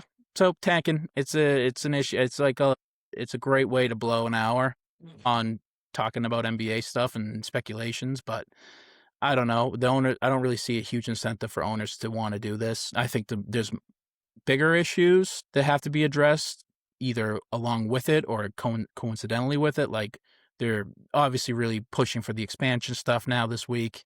Huge talks. They're doing surveys in cities for arenas and all that. Like expansion is coming by probably 28, 29 or whatever. Like those. So we'll see that. That's what the owners really care about right now. And then obviously there's more heat around the 82 game length season. So how that is fixed, I don't know. That's like a big issue. I get it from both sides. Like 82 games wouldn't mess with like how it's been for a long time, forever basically. There's less money in it for the owners, so there's immediately a big incentive to not want to do it. And truthfully, I just love watching hoops, so the more of it I can get, the better. Yeah. It'd be tough. So it's hard. We'd have to like draw a line and be like, this is when the total, like the stats totals stopped being, you know what I mean? Like it'd be so hard to rank people all the time going forward because totals would be different. It'd just be tough. It'd be like, we'd have to have new categories for rankings and totals if we cut it. I don't think the NBA has any interest in retraction of anything. I think it has more interest in expansion. We add a whole nother league and we implement the relegation process and then tanking's gone. The bottom three teams are out and the first pick goes to the fourth worst team. That'd be and like the main red claws would be up for like promotion. Yeah, they have to play against G League teams. Yeah, if you make to the championship, those two top teams get promoted. Basically, just Jayson Tatum and like JD Davison. Yeah, and whoever else is rehabbing. Well, I actually like that idea because then like you can give the number one pick to the worst team in the league and then relegate them, and that number one pick gets another year of playing against professionals before they come up to the like actual NBA. That's send them to the Euro League. But then you'd be deprived of like Cooper Flag. Well, you can still watch them. They're still gonna be on TV. It's like the fucking Champions League versus the whatever the other league is when they get relegated to in soccer. Like it's still findable. Also, in terms of just to circle back, when was the last time a team that's had the highest odds of winning the number one lottery ball has actually won it? Like it definitely hasn't been in the past like 4 or 5 seasons, I don't think. Yeah. No, we know it wasn't last year. I was gonna say last year was tough, dude. The tanking teams got abused last year. What was it? The Mavs, freaking Spurs, and Sixers at the top three. Yeah, the Jazz get stuck with Ace Bailey, who's like a good player, like for sure going to be a good player. We'll see, but like imagine if they got or whoever went first, Dylan or Flag, or who went? VJ Edgecombe. Flag went first. Yeah, Flag was second. first. Harper. Yes, I believe. And then the Sixers got Edgecombe. Okay, so that sucks for the Jazz. Either one would be an immediate starter on the team, and Ace can barely find minutes to crack the starting lineup on a team that's fully tanking. So speaking of the Spurs, they just dropped Jeremy Sohan, and guess who scooped him up? New York, the Knicks. Which is honestly, I love the move for the Knicks. It's a funny choice for him because like he was struggling to get minutes on the Spurs because like his spot's been picked up by like all the young guys they have over there. It's like, hey, let's go play for the Knicks who have like Josh Hart, who never misses games, and Mikal Bridges, who hasn't missed a game since like middle school or something fucking stupid like that. And like, I think any minutes there either, dude. Well, you say that, but I feel like if he could just take OG's minutes, who's been on the injury report the entire season, like I think this is kind of like a double down on, hey, one of these guys is probably not going to be here in a playoff series, so let's slot this type of guy, like a 3-and-D athlete guy who can shoot. I like the pickup for the Knicks, but I just think it's an odd choice for Sohan because he picked where he went. Like he didn't Like they said they had like 10 suitors that wanted him, and he picked the Knicks. So it's like, I thought he would have picked the place where he might have had more run, but Yeah. I mean, he wants to compete. Maybe. good Yeah, for the maybe- Spurs buying him out too. Like, you never see organizations do that anymore. Like, I don't know why they would buy him out and not like hold on to him and trade him, but Yeah. they're Especially if you have that many suitors. He's a classy organization over there. Like, maybe Pop put in a good word for him because they were tight when Pop was still coaching over there. And he's still like loosely affiliated with the team. I don't know what he does. He can go fucking visit whenever the fuck he wants. Yeah, I feel Pop. He has declined though. It's very sad. I really I miss Hope Pop. the best for his health and his family. Yeah, of course. But straight up, Sohan was outplayed by Keldon Johnson and Harrison Barnes. Like those are two guys who took his job.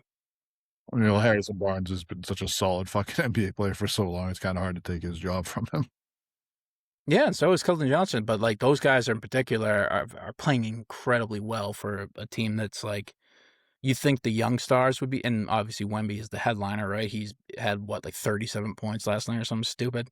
But you have young guys like Vassell, Harper, Castle, and Champagny, and then you like Keldon Johnson was really the icing on the cake for the win. That sort of sealed the game when he was out there. He just sort of changed the dynamics. So it's interesting to see with the Spurs how Mitch Johnson has a really good blend of veterans with the young guys, and it works very well. I don't know if it's winning any rings, especially in the West, but it is a team that will make some noise. I don't know. What the record is against the fucking Thunder this year. What, 2-0, right? 3-1. 3-1. Oh, 3-1. Yeah, Jesus. I mean, the Thunder had the one win. I don't think Wemby played either in the game. The Thunder beat them. So Draymond was giving them the business last night with Golden State, but still, Wemby had 37 in the win. Yeah, how much business was really giving him? That's true. Draymond he was pretty electric to watch. I mean, it's annoying because every 5 minutes he's like yelling at the refs. The ref about the fact that he just elbowed a guy in the ribs and like he has to have like a 5-minute conversation with the ref about how like something else, like he gets called for the foul, but that gets annoying. But he played like almost vintage ball without Curry. So he's got the deep boy within him. It can come out on some nights. Obviously, he's not. He's that still type of very player. athletic. Yeah, he's that type. He's not that player every night now, but he still has nights where you're like, oh, okay, Draymond's playing tonight. I mean, and he's a great pass. He's such a great passer too. Like that really helps when you have young guys. The other night he was 1 point short of a 5x5 the other night. Yeah. Like that's pretty impressive. I think there's only like 6 or 7 guys that ever had a 5x5. Has he But had weirdly, I don't think so. I know Yusuf Nurkic had one. one? I know. Really? I do know that. Which is wild. Like, you look at the names, like, hey, Elgin Baylor did it. Will Chamberlain did it. I don't think Russell ever did it because I don't think they had blocks. But like they had all these crazy names did it. Then it's like, oh yeah, and Yusuf Nurkic did it. Don't forget about Big Nurk. Little do people know, Elgin Baylor's done everything. Yeah, it's crazy. Every time you see a stat, oh, there's Elgin. Oh, there's the goat that didn't win shit. yeah, Elgin Baylor is always on those lists. Just like he did what? Like really, probably one of the best players of all time. Crazy. Yeah, 25 straight games with 30 points and 10 rebounds. That's fucking crazy. I've never even heard of this guy. It's like him and George Gervin. Yeah. Like those two guys from those generations that sort of get like glazed over. But yeah. All-Star break. Yeah, sure. Can't wait to watch the game. Give me one thing you're excited for, if anything. One thing you're watching for in this upcoming All-Star. The Celebrity All-Star game. Probably the 3-point contest. I mean, listen, Jaylen Brown's playing in the All-Star game. That's something to watch. Awesome. Great. And Ron Harper's in the Rising Stars game. Mm-hmm. Ron Harper Jr., yeah. Yeah, not the 60-year-old. I think his dad's His star has risen and since fallen. Isn't that one of the teams? Isn't it like Ron Harper's team where it's Dylan Harper and Ron Harper Jr. or something like that? Or is that that'd be awesome.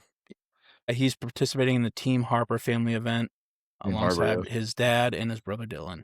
Yeah. It's probably they're probably doing like, remember the old shooting stars thing they had where like they would have to hit shots from different parts of like the court and everything like that. There would be like a WNBA player, like a retired legend, and then like a current player or something like that. You guys remember that they used to do that in All-Star weekend? That skills challenge? Yeah, No, it was called like the Shooting Stars Challenge. Skills Challenge was like you pass through the hoop and you dribble around the other thing, and yeah, that was you're one talking thing. about the one that Bosch was the goat at. Chris Yeah, Bosch. yeah. Every time they had like the Miami one, it would be like Chris Bosh, and there would be like a Miami Heat like legend that would play, and then there would be like the NBA player from the Miami area. Yeah, and Those he were always fun to watch. like Bosch would always just destroy the half court part or something. I remember like he won like every year, or like 3 of the 4 that they did it or something like that. It's stupid.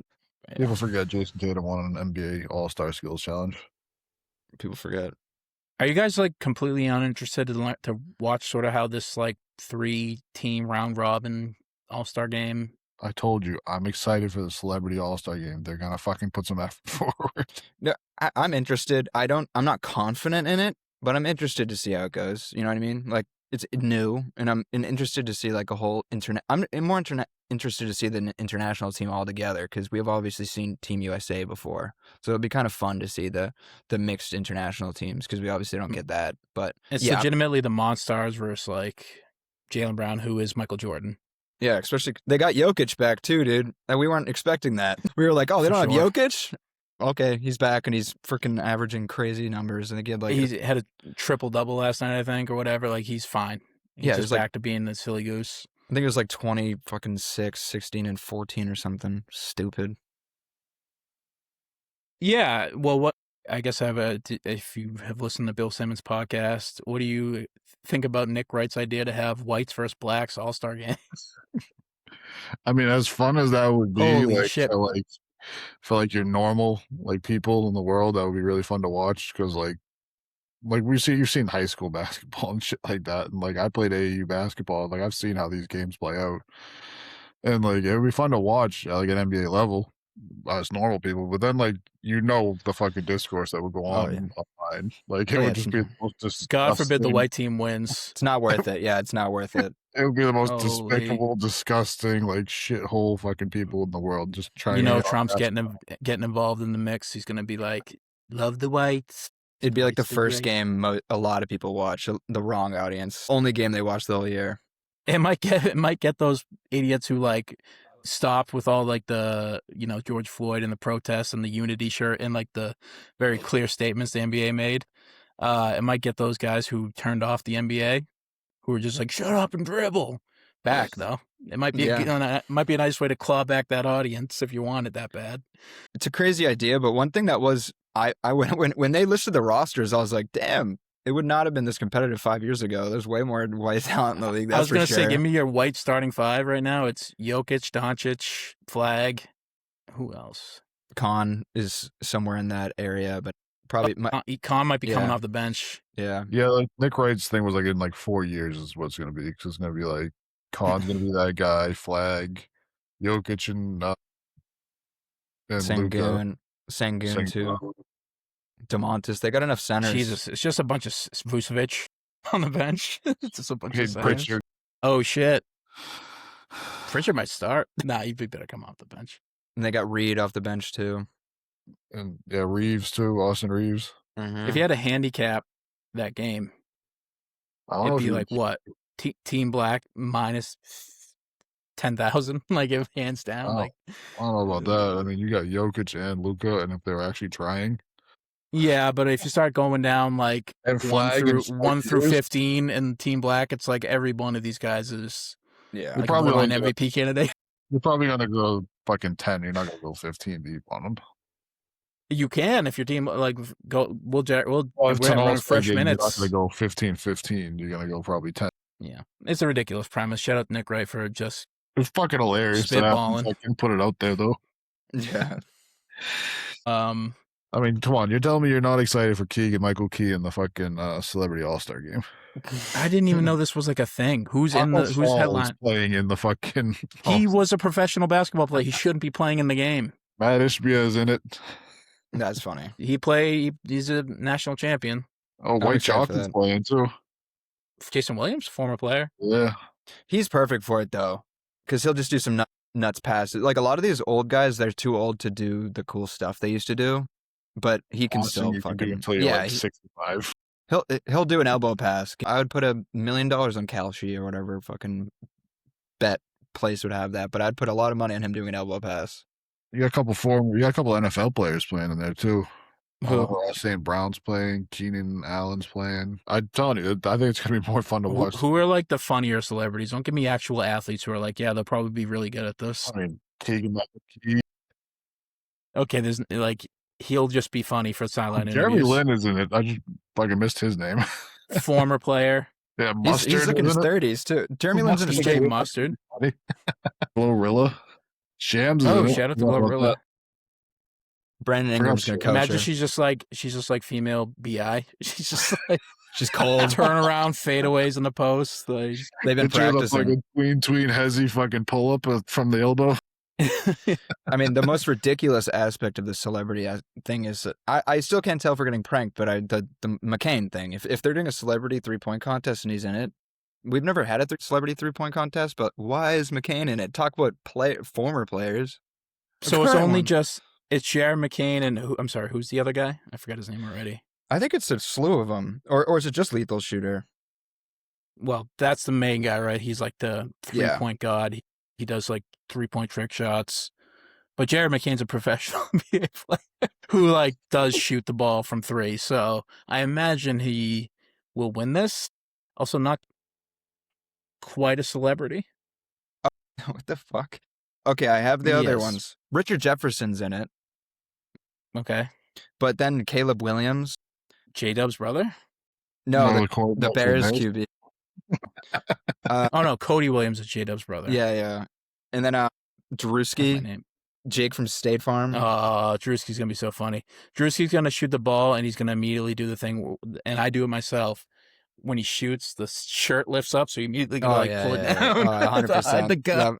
Just too short. He should just come on the tank top. Just fucking fully accept it. He Yeah. will do it. He shows his body. No, him winning would be the funniest outcome. That's for friggin' sure. Imagine he's just has a Imagine clip. he's just unreal shooter. The perfect form and everything, like silky smooth, like one motion, doesn't jump too much. Just Yeah, I don't know what's going on with adding former players to that. That should just be like or current players. who can be funny and shoot the ball. Yeah, someone that's like surprisingly good is what it should be for. Like someone that you're like, oh, I didn't know. They're obviously not like shouldn't play against pros, but you're like, oh my god, John Hamm can fucking shoot. Like that's what you want. That's why I like the Celebrity All-Star game. Sometimes you get that random like Mm-hmm. actor or whatever that like hoops all the time, and then like they just show off some stuff. The celebrity game does feel like it kind of would need like. I get why Jason Williams is in there, and I get why like Ishbia is playing. You kind of need a professional to keep the game going. Or it's gonna be ugly. Yeah. Yeah, it's gonna be like, what the fuck am I watching here? Like Glorilla guy's like to dribble up the fucking court, like just struggling. She gonna I have wanna see some of Keegan these- Michael Key fucking locking her down all 94, dude. I want to see fucking Jeremy Lin just fucking getting out of defensive stance and just fucking walking. just everybody. take the ball. He's playing for a contract. I think I can get another 10-day here out of this guys. Come on now, like make me look good.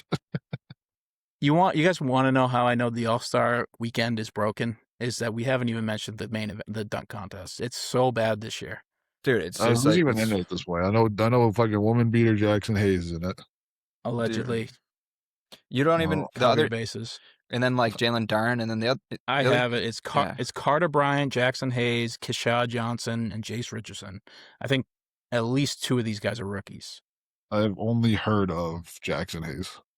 Carter Bryant's all right Jace Richardson as a player. Richardson's dunked like you can count him on your hand. I saw like he's dunked like 5 times. Why Is he Jason oh, Richardson's son though? Maybe He I have no was idea. an unreal dunker. They're one if of the it best. is, look, I'll put him in there for the lineage, but I tell you who I'm not rooting for is Jackson Hayes. I don't know also Jalen Duren was supposed to do it, right? That's what I He thought, said he yeah. would do it. Jackson Hayes assaulted a fucking mascot fucking a couple weeks ago. So like, fuck that guy. I don't even have to say allegedly. We have video of that fucking shit. Well, you said something that's that is everything's alleged, Steve, until just say it. Just say it. It's alleged. Don't fucking I don't want to be sued by Jackson Hayes because Well, I have this is me. nothing. So me, not you. Sue us. Yeah. So Jackson, but Jesus, what was I thinking? Yeah, Jalen Duren got into the fight, which we didn't really talk about with the Hornets. He is suspended. So is he now? Is he like being suspended for the festivities of All-Star Weekend? I guess it makes sense. Like if you just get into like one of the worst fights you've seen since like Malice in the Palace in terms of like spillage onto the fans, yeah, maybe you shouldn't be performing or playing, but Yeah, I it mean, I sucks don't, because he is like the only headliner there. I don't think that Adam Silver really gives a shit about that though. I think that he might have just pulled out and said he doesn't want to do it anymore. More than Adam Silver said you can't. Yeah. I mean, Adam Silver's never had a spine about any of this stuff ever. Why is he going to do it now?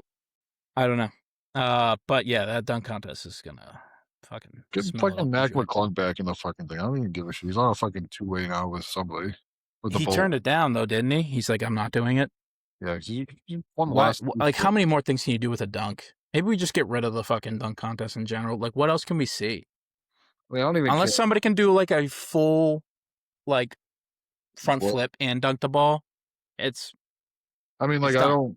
It's not even like, oh, can you do something new? It's like, can you just do this shit like well? Like, I don't want to watch you take fucking 5 attempts to dunk from the free throw line. Just do it on the first one, and I'll be fucking happy as a pig and shit. Like, Chase Richardson is Jason Richardson's son, so I know who I'm rooting for. Yeah, that's fun. Other than that, Yeah. Whatever. The 3-point contest is probably the most entertaining thing because it's like, I really want to. Damian Lillard's won it twice before. This would be his potential third time, I think. it's He crazy. hasn't He's in it. He hasn't Like, played all season. He has yeah, zero still, stats. he's hurt and he's in this. So Rehabbing the Achilles tear like JT too. So it's all the Celtics fans are gonna be looking at his fucking feet the whole time that he's running. yeah, he's also playing against Devin Booker, who's a great shooter. Knipple, who's having the greatest rookie shooting season ever. Tyrese Maxey, who we said earlier is like the biggest heat check guy in the league. Jamal Murray, who's a great shooter. Norm Powell, who's a good shooter. Portis, who's a good shooter for his size. It's like, it's pretty actually loaded. I mean, it's how interesting can watching guys take uncontested threes be? But if it might be an interesting race. Honestly, who's the like, first to miss? I don't think anything was as fun as watching Sabrina Ionescu versus Steph. Like, that was the most fun I've had watching a 3-point contest in a long time. Yeah. All-Star Weekend's dead, guys. I hate to break it. It's just an 8-day. I'm more excited for the 8 days rest for the Celtics.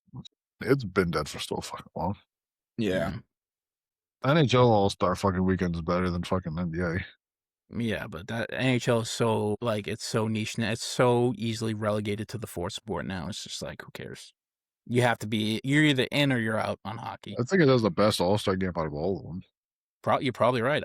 I will never know because I do not care about All-Star hockey that Weekend, I much. should say, because like, you get like all the skills competition, the speed skating, the fucking shootout competition is always fun. Baseball still goes hard. The home run derby goes hard. Yeah, that might be the best one, like All-Star Weekend going. Yeah. Because The that's just so NBA's simple. All-Star Weekend. The All-Star Weekend is interesting for the NBA in terms of like we're gonna be talking about who was sitting next to who and talking in their ear like that. It's more about like what's going on behind the scenes in terms of team building and moves. Other than that, the stuff on the court is like, who cares? Just get us back to like your regularly scheduled programming. Yeah, Matt Ishbia and the celebrity game also. I mean, we're all starting to like Matt Ishbia here, especially with all the pricing stuff that he does for their games. Like I mean, the fact that he took the swing with KD and missed so hard, but has sort of caught himself on the way down and built a team that's like legitimately very fun and good to root for. Pivoted very well. Got off the Bradley Beal contract. Like, who the fuck could have ever figured out how to do that? He's done some stuff that's and I liked him when he was interviewing with the NBA Ringer show, I think. One of the NBA shows that I watch daily. And I was like, yeah, I'm in on this guy. Nikola Vucevic, former first-round pick for the Oklahoma City Thunder, was diagnosed. Tore his ACL in the offseason leading into his rookie year in May of 2024, then was diagnosed with testicular cancer in October of 25. He's fought his way back, and he's playing in their G League affiliate, I believe, right now, and lighting it up. And he's got hair like mine, but his is not because he's naturally balding at 24 years old or whatever. His is because he's had chemo and he fought to get back to the court, and it's a good story. And it's honestly as if the Thunder needed another good player. No, I think he's playing against the Bucks tonight. Oh, really? That makes Yeah. sense. He's played 2 minutes already tonight. Yeah. So that's Yeah. insane. He's on the floor right now, I think, actually. But I didn't, dude. October to now is insane turnaround for that. That's for sure. That's like not that long ago. Yeah, I mean, testicular cancer is scary too. It's very lucky he caught it, and apparently it was early. So, He did a lot of work too. I mean, look at how much weight he's put on too. I know he looks like a different You go player, but through it's working. snow and put on weight, like you know that he was like paying crazy attention to what he's eating, forcing himself to do all that. Like the I Thunder know, probably helped them out a lot too. The training staff. It seems like they have a yeah, good staff over there. yeah. Yeah. You can The only Thunder have a imagine what great they've done staff. for him. Well, that's a guy on Um, the Thunder I'll definitely root for. Like Honestly, I don't have a reason to root against any of the Thunder's guys. I just don't. I don't love them. I don't like their personalities. Like, I think some of the stuff they do is corny, but never had a reason to not like them. Lou Dort, What about them? it's fucking dirty. Like it's like Yeah, we've he has a seen bad tape. Steve, we're a Marcus Smart we have support group here. I've never seen Marcus Smart do some of the dirty shit that Lou Dort's done. Marcus Lou Dort Smart has will- done plenty of dirty Lou Dort stuff. runs up underneath guys so much. Like Jacob, you've seen the tape. I mean, I feel like with rose-colored glasses, but yeah, no, with the Smart, but Dort does have a fucking nasty tape so far. That's for sure. He kicks He people plays on tough three. defense. It's just the dumbest fucking thing I've ever seen. Like he kicks the shit. What? He kicks like his feet out? Yeah, and tries to get like foul calls, and he ends up landing underneath guys and shit like that. I Somebody mean, will fucking trade fucking Oklahoma City 2 first-round picks for him, and fucking Sam Presti will fucking laugh at this fucking high chair in Oklahoma City. yeah. I don't root against. I don't think he's a particular. Like I've seen some of the stuff he does. He does kind of play basketball like a linebacker, but I mean their whole team is hand checking you the whole way down the court. I don't know if it's like it's whatever. Good for Nikola Vucevic. Good for the Thunder. Giannis Calci endorsement. Weird. Pick a fucking worse time to do it, dude. Elaborate. Because the Calci, you can bet on everything. You can bet on if he gets traded, if he doesn't get traded, where he gets traded to, what color shoes he's wearing. Like you can bet on everything with Calci. Yeah, that poly market are like these new types of conglomerate where you can bet on sort of very minimal like props bets almost if you want. And it takes like consensus logic or whatever. Like the market sways whichever way the public's going.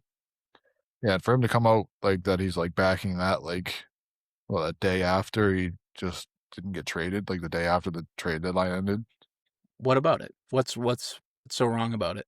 Well, I honestly don't know. For one, a guy who's in the league shouldn't have any affiliation with a betting site of any kind. Fair. He could have. LeBron does DraftKings. Yeah, he shouldn't have a. But Yeah. I don't think LeBron has a stake in that company. I think LeBron just gets paid to do their ads. I think that's different. You sure about that? Sure about that? We can look it up. I mean, I don't know. I don't honestly. I don't care if they. I agree with you on that point too. Then, like, you shouldn't have stake in that either. But like, I don't care if Giannis or Calci LeBron has thing, stake in these companies. They're not doing any integrity of the game shit. They never have. They never will.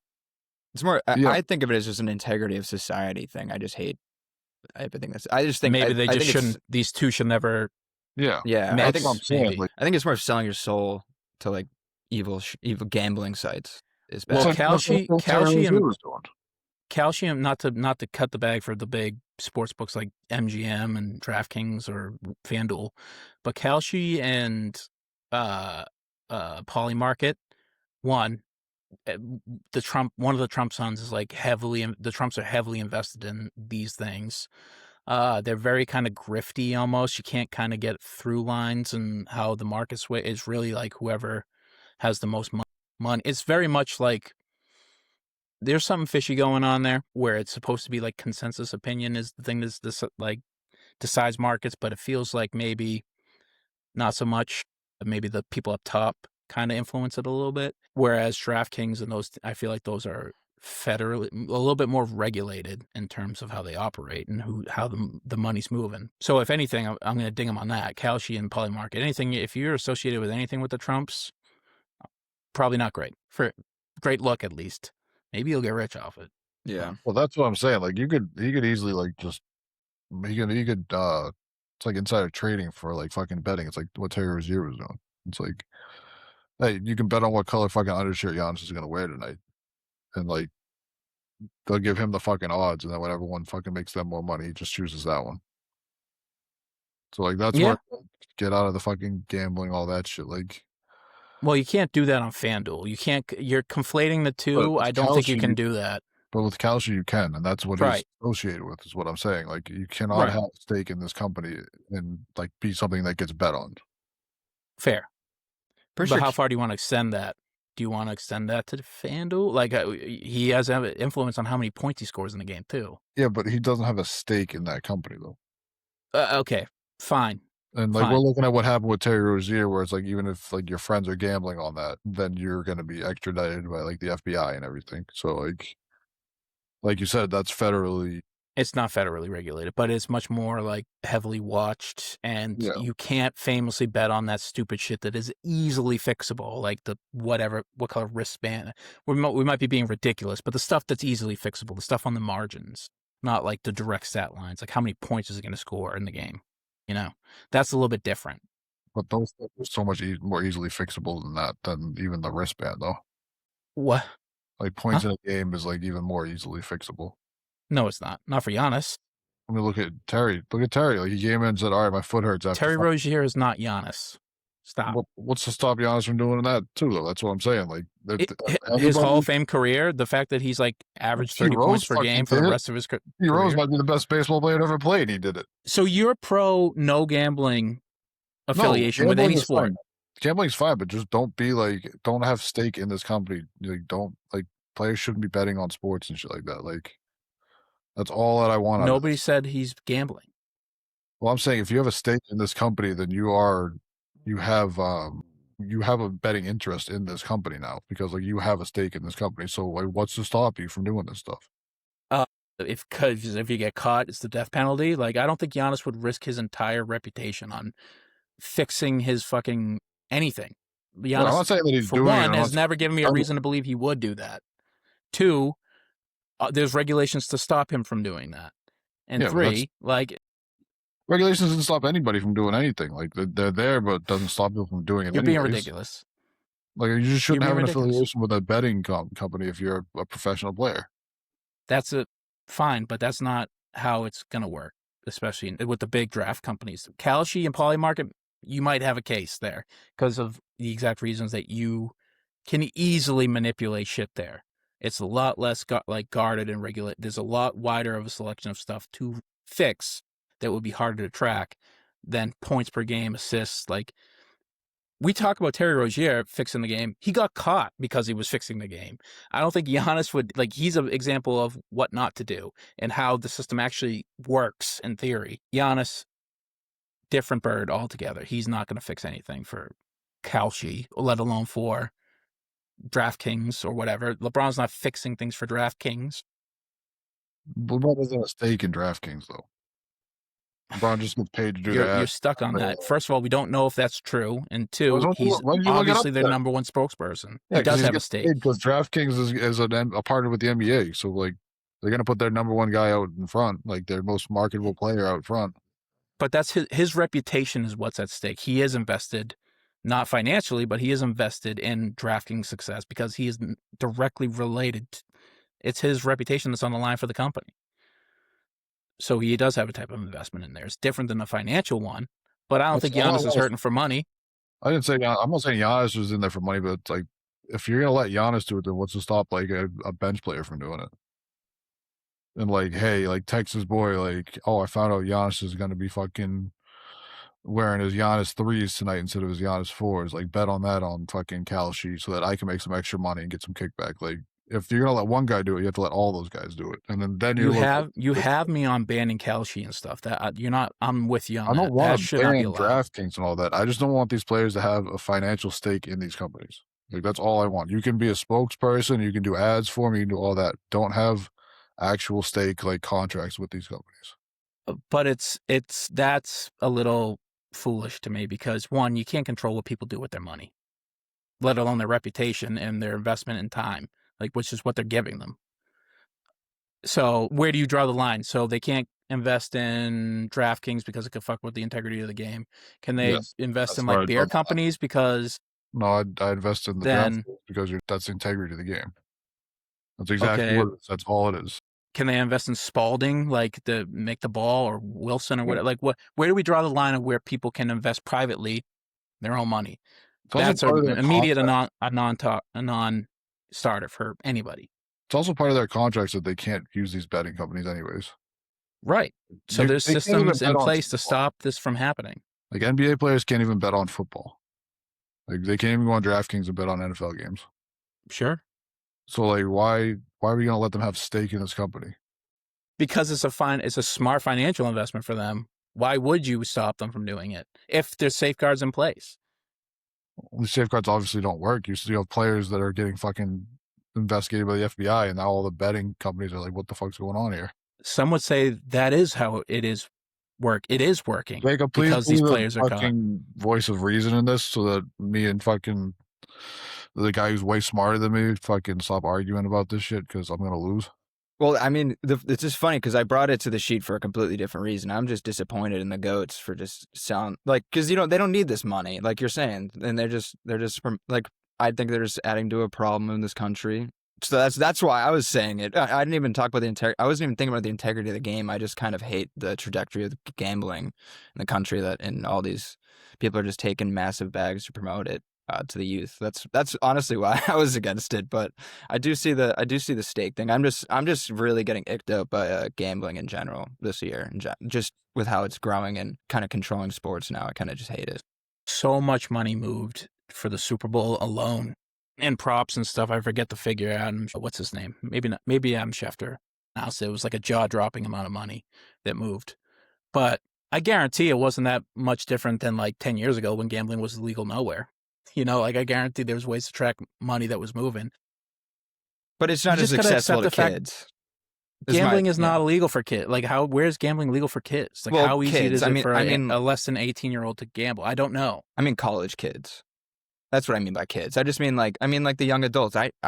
I've seen some crazy shit going on with this younger generation and gambling addiction and stuff that has never been a thing, which leads to the legalization being the issue because it's just on everyone's phone. It used to be very legal and go through many sketchy steps, and it just cuts a lot of people that would never have gambled out of the equation. Fair. I just don't know. They don't need the bag. LeBron's a billionaire. LeBron and Giannis don't need the bag, but honestly, it's a smart investment for the way this is trending in terms of finance, just straight up finances. Like it's a guaranteed win on investment if they are invested in the company. So is everything like investing in a cigarette company and stuff like that? Like meaning like there's bad faith investments that would make you money. I think it's just a bad faith it's a bad moral investment in my opinion. But like, do we stop beer commercials? Like where do we draw this line of where do we become the moral arbiters of being like, well, no, we can't have kids watch beer commercials. No, we can't have kids watch gambling commercials. Like these things are inextricably linked to sports, like gambling and drinking. And I'm not saying it's right to get kids involved in them, they shouldn't. But and I think if you're LeBron, you got to take that in consideration, your image and your impact. I mean, I'm not saying LeBron has to do this. I'm just saying, like, when this stuff comes out, I'm always disappointed in them, is all I kind of think. I'm like, damn, you didn't need to do that. You don't need to be promoting this sinful stuff to earn more than your $1 billion. Just fucking only do good for the world now. I get what you mean. You get more money, but I just think of the ethics of it. Because they don't need more money, and they're just taking more money and they don't give a fuck how they're affecting the world. This is all going to hinge on like where your stance is ultimately on the issue of gambling. On like, how do you view gambling? How do you view drinking? How do you view smoking marijuana? Like, this is like, is gambling even should we even allow it? I think it's like irrelevant of if you allow it or not. It happens, so might as well fully bring it to light and have it regulated and monitored. I don't know. Maybe it's not right to have anybody gamble. Maybe no kid should ever see gambling commercials with LeBron James' face on it. I don't see it going anywhere. No, I don't. It's just the trajectory of the world stinks. And I'm just like, oh, God damn it. I liked gambling when it became legalized a little bit because it was like a little fun game. But now I'm like kind of seeing how it's affecting everything. I'm like, not good. Giannis and Kalshi in particular is not a little bit. It's very gross. Kalshi and Polymarket, those two things in particular, I don't want to conflate them with DraftKings, FanDuel. even though they're similar rounds, it's different. Those are very seedy to me. Kalshi and Poly Market. The other ones is like, I feel like there's actual recourse if like something goes really wrong with either a player, with my own money, with whatever. Like if something's afoot, the companies will have more things to like make sure that the regular person doesn't get hurt during it. But Kalshi and I see those as Trump money grabs. But all I know is that the players can't complain about how fans talk to them about gambling anymore if they're going to do this. I know. I get it from the player perspective too. It'd be like, you fuck my parlay, JT. It's like, sorry, dude. You're promoting it now, too. Also, you're on the fucking commercial. It'd be like, hey, take this player's props. Do you know that one thing that was revealed in the Giannis thing is that KD was an early fundraiser, part of the early fundraising for Kelce, Kevin Durant. He was in like the group fund D. So Kevin Durant like helped make Kelce a thing. These players are all tied, especially the big names. They're all tied up in every, like, that's why LeBron's not invested in DraftKings. I have no idea if that's true. Honestly, I'd be shocked if he wasn't involved in DraftKings, either in the startup phase or whatever, but it's irrelevant to the point. Gambling ain't going anywhere. Yeah, Kelce and Giannis, the partnership stinks. LeBron and DraftKings and Kevin Hart, the partnership stinks and it's too much. But I still harken on the fact that LeBron and Giannis are not, there's no integrity of the game stuff with them in their own right. I don't imagine, just because their reputation is too valuable to fuck it all up for some dollars. We'll see. Gambling in the NBA, gambling in sports in general is a developing story, especially with the federal investigation into Malik Beasley, Terry Rozier, whoever, Porter's brother there. Yeah. Jonte Porter. Yeah. Have we seen that in other sports at all? Like hockey or football yet? Investigations into gambling? Not that I can think of.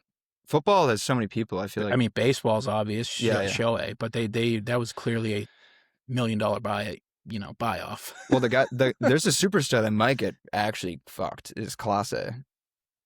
That seemed pretty egregious. And he was like a freaking top 5 closer in the game. And he might actually get hit because it was very obvious. He'd throw wild pitches right when, like, it would be like, is Clase going to throw a ball in the next pitch? And he'd literally throw it into the fucking stands. It's like, holy shit, dude. In the pitch com thing, he had be like, listen, there's 500 to 1 odds you throw a ball here. And he's like, I gotcha. Most obvious ball ever.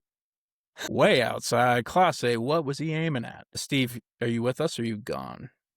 I guess the world will never know. That's it with the NBA topics, I think. Unless I'm missing anything. No, I mean, I'm surprised that there's much to talk about, to be honest, with how it's going right now. I mean, we're going to be obviously we're all taking a break for the All-Star weekend, and there's 8 days off. There's things there's a lot of development with new players and their new teams. That's like what's going to be the most interesting in the second half. Hey, Shams bomb. I just saw that. Yeah. $500,000 is a lot. The NBA has fined the Utah Jazz $500,000 and the Indiana Pacers $100,000 related to management of their rosters for recent games. So, Steve, this is your tanking issue. Unfortunately, you're no longer with us. I called that into the NBA because I have Pascal Siakam on fantasy. Yeah, I have Jay Huff, so I'm in there. Yeah, that's true. Fuck, he's tankable. Yeah, him and oh Jesus, what's his name? Scottie Pippen Jr. I tweeted, I was like, tank Commander Scottie, because he was in there in the crunch time and he like legitimately cost his team the game down the stretch for the Grizzlies decade down the stretch there. Dude, the tanking goat right now is Isaiah Collier. He's getting crazy stats because the Jazz don't play anyone, and he's been getting me like 40 fantasy points a night since I picked him up just because they don't play anyone else. It's awesome. Yeah, my fantasy team's going to be kind of fucked because they're going to keep sitting Laurie at the end of fucking games. Seriously. That might be tough going forward. Everybody's teams, like, I got right before the filming started for this, everybody got like deactivated because nobody's playing. Yeah. They're all I need Jacobs to score injured. He'd have like 30 points tonight for me to have a shot. Yeah. Yeah. Steve, anything else on the NBA before we move on? Nah, that's pretty much it. A slow week for us turned into almost 2 hours. Yeah. And talk about the fucking Super Bowl. Yeah, the Super Bowl. I mean, there's not much to talk about as Patriots fans. It was a fucking demolition, right? It sucked, dude. It just sucked. How do you guys feel about your Pats? I'm fine. It's Celtics from 2022. Like, you're just there too early. Like, this is a big jump now. You know what you need to fix. You know what you need to do going forward. Took you fucking lashings in the playoffs. Now you know what it's about. Now you can get better. Speaking of teams that are going to get in potential trouble for tanking, the Patriots were certainly not tanking, right? But they did fuss with the injury report in Drake May. They allegedly shot him full of something in his right shoulder leading up to the game and never listed him on the injury report. And you've seen teams get fine draft picks for that. And it seems like that's kind of what happened for this game. So hopefully we can skate by with that. Obviously that lends credence to the fact that Drake May was clearly hurt at some time during these playoffs. He had a very bad playoffs. Cannot even front. Very bad playoffs. He had played one good half of football in 4 games. He looked terrible in the Super Bowl. He looked like a second-year quarterback who was hurt. Just throwing lame ducks, not getting his timing right. Can you get in trouble for the injury report if the guy plays, even though you didn't list him as questionable? You have to list him. The Ravens got slapped with something similar this season. But I thought it was only if you don't list a guy as anything and then he doesn't play. I'm not going to bullshit you, Steve. I have no idea what the penalties and rules are for an injury. It's gotten so crazy in the NFL, let alone in the NBA, that I have no idea what the rules are. I know that if you fuck around at all and don't list or list somebody that's like, there's penalties for it. And it does seem like we did something really janky with the injury report leading up to the game when Drake May. I don't know the criteria for it, but I think our penalty of belt to ass, I think, was enough.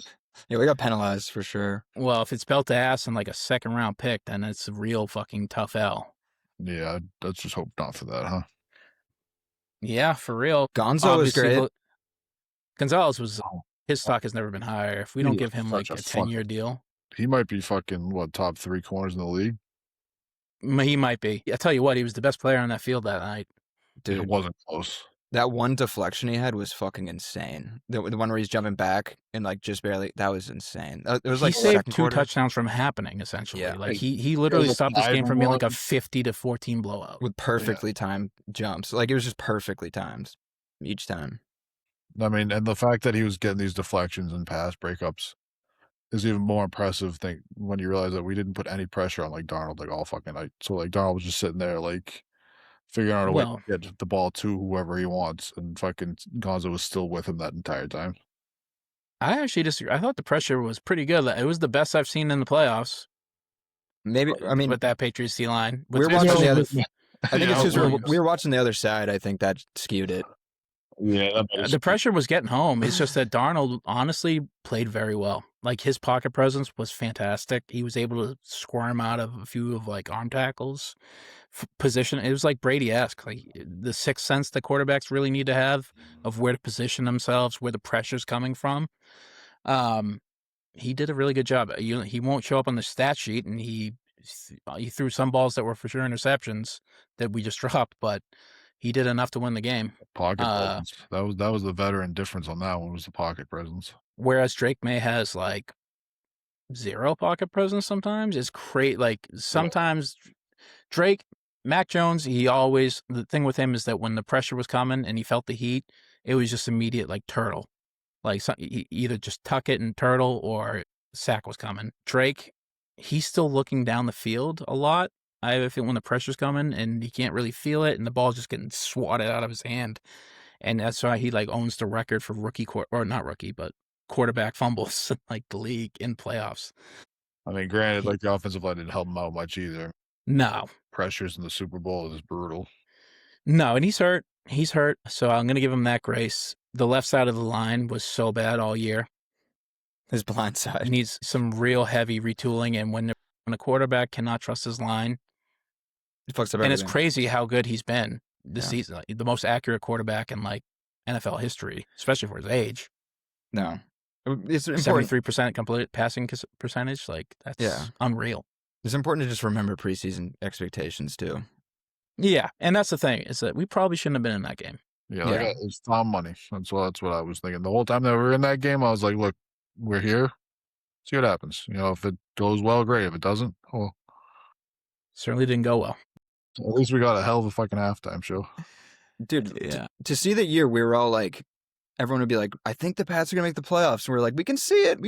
We'll see. You know what I mean? Like, it was like playoffs we could have been awful this year, and playoffs was like the high that we thought we were going to get to, and then because we were awful over the past 2 years, and it just flipped a switch. But yeah, I mean, we no, won 4 games last year. yeah, And and we're the in year the Super Bowl before, the next year. yeah, it was like the Now craziest. Vegas turnaround. does expect us to like barely make the playoffs next year, though, which is Yeah, funny. we We'll get see. Super We're playing a Bowl first place schedule. schedule, so got a lot of work to do in the offseason. It's going to be interesting to see what we do with that. Vrabel came out and said that he's sticking with Campbell at the left tackle spot. I think that might be a huge mistake. I say you give him like the first half of next season. If you don't see an improvement, it's time to move him. It might be too late. I think you really need to like take a left tackle first in the first round. I mean, hey, he is still a rookie, and he's did miss a huge portion of the year with an injury this year. So, like, you got to give him like some grace here. For sure, but there's just nothing he can do about his size. He just gets overpowered. Yeah, that's why I was a He- guard in middle school because I was He's too small. undersized. He's an undersized left tackle, like straight up. Like he's a smaller tackle, and his arms are shorter. And he had a real hard time with guys like Danielle Hunter, who are a mix of incredible like length and athleticism and speed and strength. By the way, he just could not handle the top tier pass rushers all year. And I don't know if he is a rookie, but this ain't the SEC anymore. Yeah, You're getting Alabama every night, every Sunday. I think ideally the best thing is to take a tackle, sign a veteran or whatever, and shift everybody on the left side one spot over, have Wilson be center, Will Campbell be a left guard full time, and then have an actual left tackle. That would probably do wonders for Drake May. Hopefully he's not running around and getting sacked. He got sacked so much this year. Yeah. It had to eventually and it showed. He had no confidence yeah, in the playoffs, really. yeah. Mm. No, that's the thing. You got to at least think your line's gonna give a second or give you a second or two to also think positively about your pocket Yeah, his brain was in chaos all playoffs basically with the pressure and Yeah. I mean, he had the Chargers game, which I went to. He had the second half of that game was unreal. He had like one of the best passer ratings in playoff history in the second half of that game. Steve, you hearing this? So the reason, okay, so Cody, why didn't you go to every game? Why didn't I go to every playoff game? It sounds like you were the golden ticket for Drake May to having a great game. Well, I did check out the Houston tickets. They were obviously a lot more expensive. I think the Chargers tickets were only a couple $100. No, that was the And best weather obviously game. The other game, The other games would have been. the other kinda game was in miserable. Denver. Yeah, dude, the Texans game too would have been rough. Like the Broncos game was cold, but the wet sleet with the cold would be so. Dude, that'd be such miserable. You'd just be wet, and oh my god, that'd be so bad. Yeah, the Chargers game was actually a really nice night. It was like 48 and sunny all day. Yeah. Nice. That was my sister's first football game. Was that game, the Chargers playoff game? I was like, first of all, you lucked out with the weather for a playoff game, your first game ever too, and then also you saw a dub that was fun. Like Jesus, First Patriots win in what? Playoff win in 6 seasons? yeah, Something like that. since Brady. Yeah, so that's the Patriots. Well, weren't supposed to be there. It ended rough, but let's get back on the horse and prepare for next year. Young team. We just And a can't good pull. coach. Yeah, we're not a Commanders at least. Where like a lot of our weapons are old as hell, and we got like It's going to 'cause be they- interesting to see Yeah, with Diggs and stuff and what's going to go on. There's some players that might not be here next year, but we'll see. Yeah, Got the most money in the NFL to spend, so go spend it. go Kraft. yeah. He's buying Super Bowl ads. Yeah, very odd ones. The halftime show, Halftime show is unbelievable. Bad Bunny.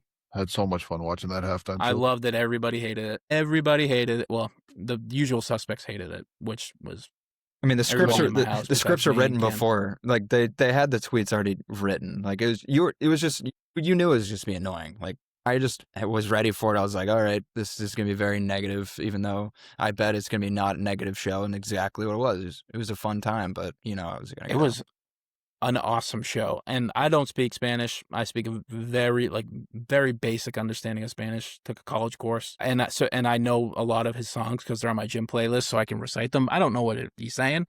I loved every second of the production. I thought it was incredibly well produced in terms of the set design, what he was doing, the homages to every single Latin, Central American country at the end. And I just loved that he was up there being like, this is who I am, and I'm on the Super Bowl stage, and it's my time to shine. And it was great. And this is not just for me, it's for like where I come from. Just fantastic. People obviously forget that Puerto Rico is America.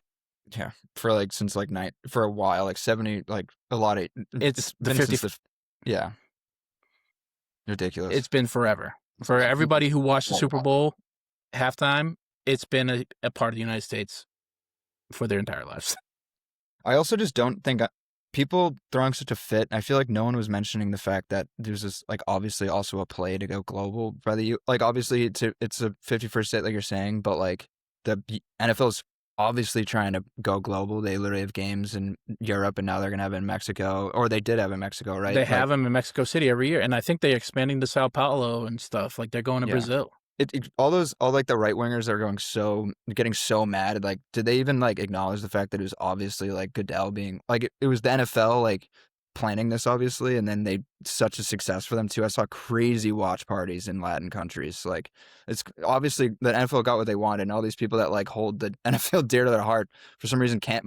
They like blame like the situation of the world for the NFL's decision of who's going to be out. You know what I mean? Like why is it about the world and not about the NFL trying to go global? You know what I mean? I don't know. Why is it like a statement about the?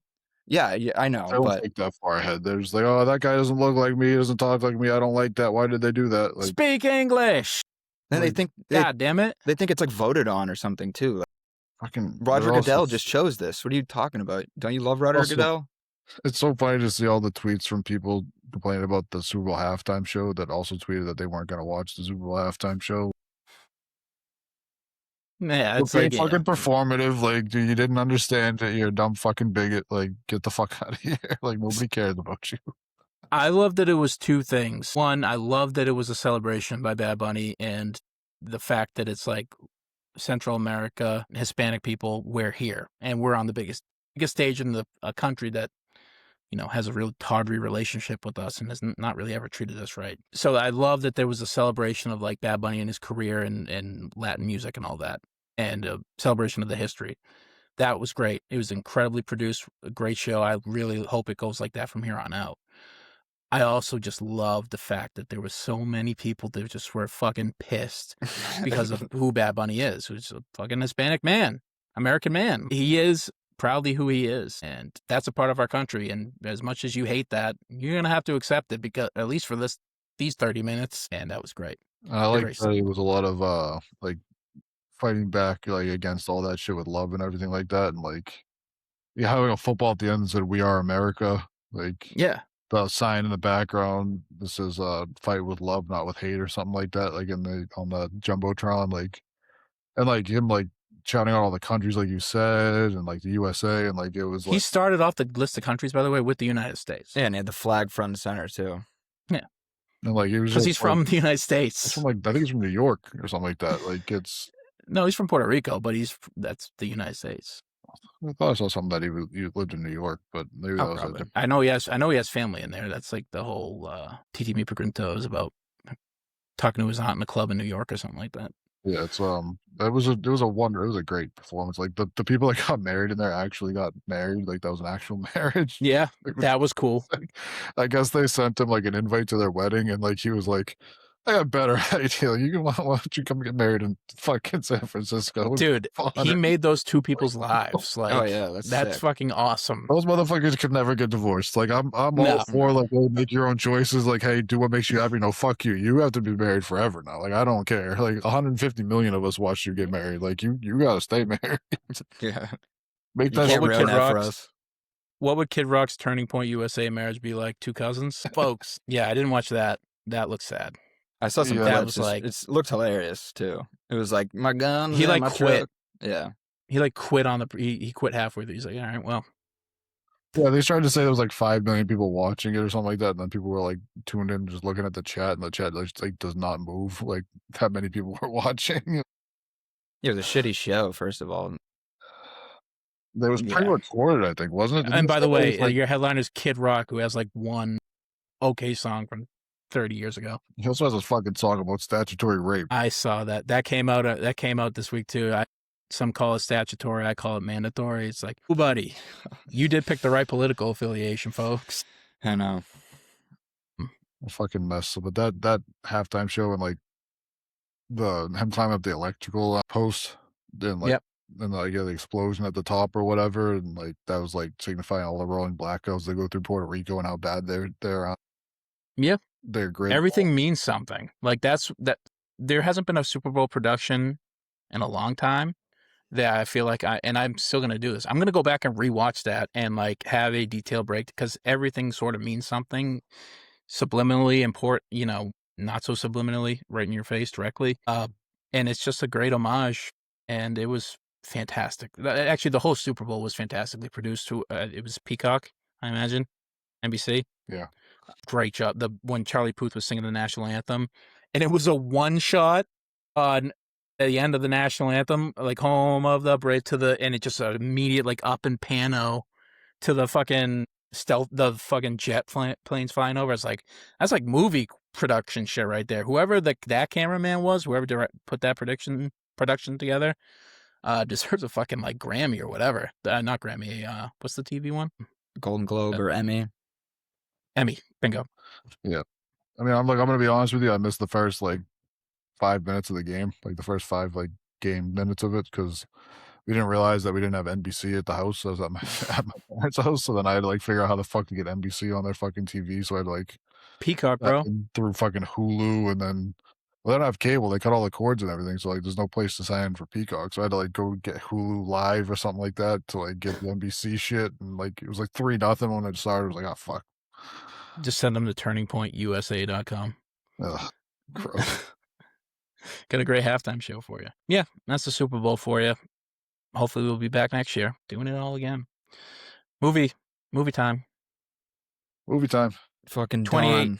Dawn is a fucker. 28. Fuck you, Dawn. The 28 franchise month, the month of February. We're covering all the quadrilogy of 28X later films. This one, though, the second one, the follow up to Danny Boyle's 2002 masterpiece, 28 days later, 28 weeks later, not completely different. Obviously, it's a playoff of the universe, but a different director, not written by Alex Garland, this one, directed by Juan Carlos Fresnadillo, who really hasn't directed anything I've heard of, didn't really direct much after it. Starring Jeremy Renner, I have the cast list. Rose Byrne, who I called Natalie Portman for the first half of the movie in my notes. Robert Carlyle, Jeremy Renner, Harold Perrineau, Imogen Poots, and Idris Elba. Imogen. Imogeny? But I didn't know that was how you said it either until I asked Paige. Imogen Heap, what you say? Imogen Poots. Imogen Poots is such a brutal fucking name. Yeah. Released on May 11, 2007, 28 weeks later, 6 months after the rage virus decimated Great Britain, the U.S. Army declared the infection extirpated and established a green zone in London for repopulation. The plot follows Don, a.k.a. Robert Carlyle, the dad, a survivor who abandoned his wife during the initial outbreak and his 2 children, played by Imogen Poots, and I forget the other guy's name, but the young boy. Who never acted in like anything after this. 2 children who have just returned to the city. Obviously, shit goes wrong. The safe zone collapses, and it becomes a movie about getting these 2 kids out of the collapsed green zone reinfected area, so they can study them because they may have a cure to the rage virus in their DNA. Guys, what did you think about this film? It's a lot different than the first one. Makes sense. Not written by the same guy and directed by a different guy. Produced by Danny Boyle, though. So I don't know what that means, but he only directed one scene, and I wanted you guys to guess which scene. Oh, I know. The intro. Yeah, bingo. Well, I think it was either going to be that one or it was going to be the scene where Don kills his wife when he gets infected. Oh, God. No, but I do want to talk about that scene. That was like an homage to the original movie when Cillian Murphy's character fucking put his thumbs in the guy's eyes and like killed him that way. Like he did that to his wife. Lots of eye. Do you call that an eye gouge or an eye press or whatever the fuck where you press your eyes through your brain? Basically, a lot of that going on in this film. Call that the fucking mountain killer right there from fucking Game of Thrones. It's true. Spoiler alert. I don't know if there's a more disturbing way to kill a human. It's just like the worst thing to see. If you had to die, would you rather die like Jeremy Renner or like the wife? Jeremy probably. Yeah. lit on fire. The wife was fucking strapped to a table, couldn't do anything, and this guy was like punching her in the face and smashing her That's face. true. And then like squeezed her eyeballs out, and if she was still alive, he started smashing her face again afterwards. Like it was like you can't even move to defend yourself at that point. Like that's brutal. Well, she was dead at the end, but that's so I mean, we could jump into that scene. That scene where the husband he sees the wife for the first. No, let's start off with the scenes in order. All right, the intro scene. Let's just talk about it. One of the best scenes in horror film history. The fucking scene when he's running through the field and there are all the zombies around him. Dude. I mean, paired with the score, the famous score. I forget the composer's name, but that and then obviously shit's going haywire inside. He sees the wife and he starts running away, and then over the hill. A lot of hills in the 28 movies. You'll see this because obviously England's rolling hills, but a lot of over the hill scenes of infected coming at you, and he's just running away, but they're coming, and it's just it's balls to the wall shit, man. Dude, it's like crazy. I every time I watch that, I know he's getting away, and it still makes me nervous when he's running. Like, you know what I mean? Yeah. Like they feel so close, and like like you're saying, like people running from horizontally, like I'm always like, oh my god, how close are they going to be when they get to him? Like, regardless, I know he gets away, but it just still is so gripping and thrilling, that intro. This scene really punches home the fact to me, at least, is that I'm just instantly dead in a zombie scene, especially when they're running. I'm just so out of breath. I'm like walking toward the boat at the end because I'm so tired. In the zombies, I'm like, all right, just fucking kill me, dude. Like, I'm not getting away. Imagine the cardio you have to have in this shit. You just can't let a kid in ever. Like, they didn't like make they didn't make that much noise. Like, that's it. No. And it was especially jarring too. I forgot how bright it was too. Like, it looks so pitch black in there, and then they opens the little thing and it's like complete daylight. I was like, holy shit, yeah, it shows you how hard you have to go to survive in this apocalypse. Yeah. How do they not have better like defenses? They broke in like easy as shit. Yeah, that first scene, it was like, oh, it must be nighttime. Like, it must be like, oh, the middle of the night, they got the candles going. Like, there must not be any electricity. And then, like, they cracked the fucking, the door open. And it's like noon. It's like, what the fuck? Daylight, midday, yeah. Like, that fucking guy, Don, all of his choices led to everything that went wrong. You know what? I'm going to cape for my guy, Don. I think we're being a little too fucking hard on Don, okay? What would you do in this situation? Would you in the just intro, like, yeah. In the intro, you're facing immediate brutal death, and it's just like, I could try and save my wife. She's probably dead either way. I can for sure get away. Like, are we all saying right now we're like, I would try and do no, something. sweetie, I'm gonna sacrifice myself. I'd probably be like, maybe I don't close the door when I'm leaving. I don't know. Maybe I leave the door open for them to run maybe behind me instead of closing the door behind me while they're in there with the zombie. Like, but the zombie's in the middle between them, right? Isn't that the thing? Well, like the zombie's like trying to get at him like over the bed, and he opens up the door and sees them, and then he goes, "Oh fuck!" and then he closes the door again. Like, you didn't even leave the door open for them to have a chance to run. Well, he is fully committed at the time he shuts the door, and is like he very clearly makes a decision that he's saving his own life. Leave the door open, and that's the thing is like, I don't know, man. Like, I feel like we're kind of being hard on the guy for. But then, like, does that trying to live off rip? There's the choice to let the kid in. Yeah, I'd probably let the kid in too. I mean, yeah, he that's kind of hard for me to say no. Yeah, that's tough. Yeah, but that's his decision that leads to that. To the zombies getting out. Then him jumping into the boat. Like, and it's not his fault that his goofy friend fell off. Well, he knocked the boat so far away from the dock, Jacob. his friend couldn't even get on it. Like, and then you go him kissing his wife, like when she's like been bitten, like he's seen her being bitten and everything like that. Well, he has no idea that she's infected. But he's seen her with a fucking zombie in there and seen the zombie grab her out the fucking window. Like, he knows that she's been bitten or something like that. Like, right, but it's to a table for a reason. But the civilian populace doesn't really understand. Like, he doesn't know as much as Rose Byrne or the U.S. military knows at that point about how the infection spreads, right? So he doesn't know that you can get it from saliva. He sees his wife who's alive and tells him that I love you, and he's like, I don't know, like, yeah, I'd probably give my wife a hug and a kiss too. And then it's just like he's immediately infected. He gets a tough rap. Oh. He's great in the film. The actor, by the way, Carla, I think he's like, a lot of the film is really, he's carrying it he's in terms of the narrative. Yeah. Yeah, and it's crazy that I haven't seen him in more things. He might be just one of those like BBC British only, he's only doing British stuff actors, but he's a great actor in this film. I really Um, like that like he was like the main bad guy, and he kind of seemed like he was almost too smart to be a zombie. Like at parts, like when the flame bomb was coming through the city, and like he's just sitting in an alleyway not getting burnt, and like I also like that they didn't like deform him. Like they kept him like pretty much as is. but he's scary looking when he's infected But though. he's Like not, maybe yeah. it's just his face structure. hair comes down around the sides too, with the blood coming down. Like it was very demonic looking. Like it was really, and it was like the part when like he's in the background, and then like Jeremy Renner comes up and talks to the kid, and then they walk away and he's gone. So, You like like that part of the film. that's not like the way the rest of them act. You know what I mean? Like the rest of them would see somebody and try and go kill them immediately. They wouldn't like be sneaking around. You know what I mean?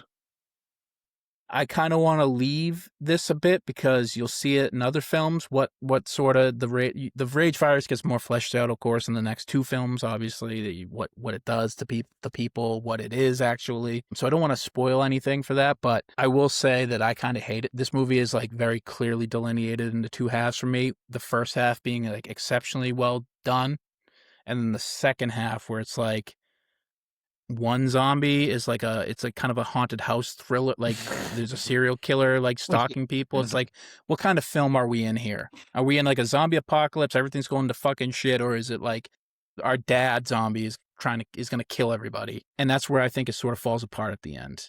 This film is a great film for the first hour and like 20 minutes, and then after the outbreak happens again, it's like it kind of goes a little haywire. Tonally for sure for me, but action wise definitely too. It's just, you could tell it didn't have the polish of Alex Garland screenwritten production or Danny Boyle focus project like the other two, the rest of the three movies are, although he's only directed two of them. But he produced the last one. I don't know. I like the dad. I don't want to disagree with you, Steve, because the dad is such a great actor. He is very creepy looking. I just think that it goes to shit. The whole story kind of goes to shit at the end. I don't know if they knew how to wrap it up. What the future of the franchise was, maybe at that point they didn't quite understand, because there's obviously a lot of retconning going on, as obviously there's two more films to talk about. The zombies starve after 5 weeks. That's not true. Yeah, I didn't like that they never told anybody else. Like Rose Byrne never told anybody else that those kids could have the immunity to the virus in their genes. Like never told anybody about that except for Jeremy Renner. Like no, even when she said that they're probably both gonna die, like, hey, maybe we should pass that on to like the pilot that's gonna try and airlift us out of here or something. Like She only really says like their lives are more important than yours, which Yeah. Jeremy is like, got it. I'm gonna get lit on fire to save these people. He's like, I was, God, I was expecting so bad that fucking classic like shoot the guy's backpack that has the flamethrower and watch him blow up. Like I would swear that was gonna fucking happen at some point in this movie, but it never did. He had a gun. I mean, I get those are soldiers. Well, he left the gun Maybe with them just in case he wasn't going to make it. Like he left it on the seat for her, and like made sure that she saw that he left it for her. Maybe he realized he was going to die, because whatever that gas was killed the zombies, probably going to kill him too, I imagine. Yeah. I don't know what it was. And hiding in the car was not going to save you from the gas either. Like, Yeah, No. it's like, all right, what the fuck are we doing? And zombies don't break the car glass. They break every other fucking pane of glass in all of England. they then their head in a bulletproof glass and put cracks in it. Like, what are we? Yeah. But those balls are safe though. Don't you forget it. all I know is that you can't bring kids into a quarantine zone. Yeah, that's another thing. They with kind of did it. The whole premise of this fucking like film is kind of stupid. It's like they wait 6 weeks after a zombie outbreak, and all of a sudden they're bringing kids into, like, there's just no way this happens in real life, right? And they're claiming There's no fucking chance. They're claiming it was like 4 weeks afterwards. They claimed that Great Britain was like zombie free. It was like, there's no way in 4 weeks. Doesn't matter how many troops you have. You can't search all of that fucking country to make sure that every fucking one of them's dead. No, and I know they said they secured the Isle of Man, and that's where they all were located, but like, in theory, this is what, 28 weeks? This is 2 years after the first signs of the rage virus, and apparently the life cycle has happened. It's come and gone, and the U.S. has now declared it like safe No, 28 and weeks. re-inhabitable. Months, not even 2 years. We're talking like We're talking this is 4 at least a decades-long problem of like body disposal and like Yeah. getting shit to not fucking fall to shit, like complete pieces around, and now they're already bringing people back in to repopulate Britain. It's like That's they would have definitely held months. off, I imagine. Like 4 months, they're already bringing people back into the fucking country to try and like repopulate. Like, for like that, And there's no way. This is, I guess this ties into the core theme of the film, right? Which is very obvious. This film is an allegory for the United States management or mismanagement, some would call it, of Iraq, essentially establishing a pseudo government to govern a populace and something that's obviously just shit. It's an allegory to the green, like they called it a green zone. It's the U.S.'s failure in Iraq. This is what this film is. It's like the institution is, they have a great idea on paper, and then it's just obviously fucking shitty in practice. Like, hey, guys, let's get all the survivors and let's cordon them into a parking garage so they're all in one spot for the zombies to get. Instead of just like telling people to isolate at home so they're just more spaced out. Like, let's get them all together so the zombies can really feast. That's our game plan. And then obviously the shit goes hectic, and there's obviously mistrust between the director or whoever wrote it and government surveillance states. It's kind of like the main tension of the film is that the government really does not have your back. Don't trust them. Are we to assume that Idris Elba's character died? Because like the last time we saw him, the zombies were taking over, but we never saw him again. That's his fate is unknown. I will say in the film, his bunker or whatever is in the middle of the Isle of Man, right? Like he walks out and he sees all the dead bodies from the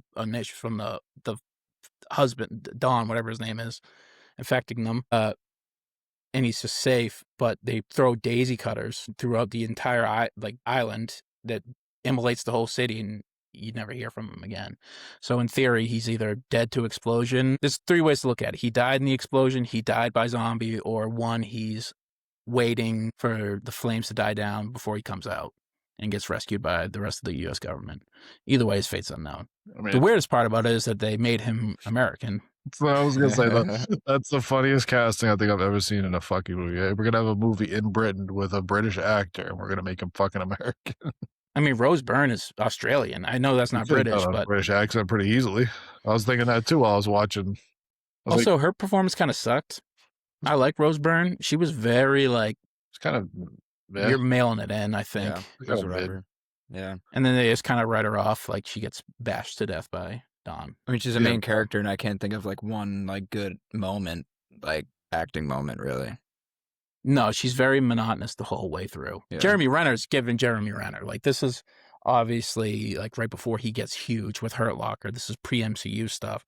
But he's good in this film for whatever limited time you get. Like, he has genuine chemistry with the other soldiers. He's quippy, he's funny, and he establishes himself as an action star.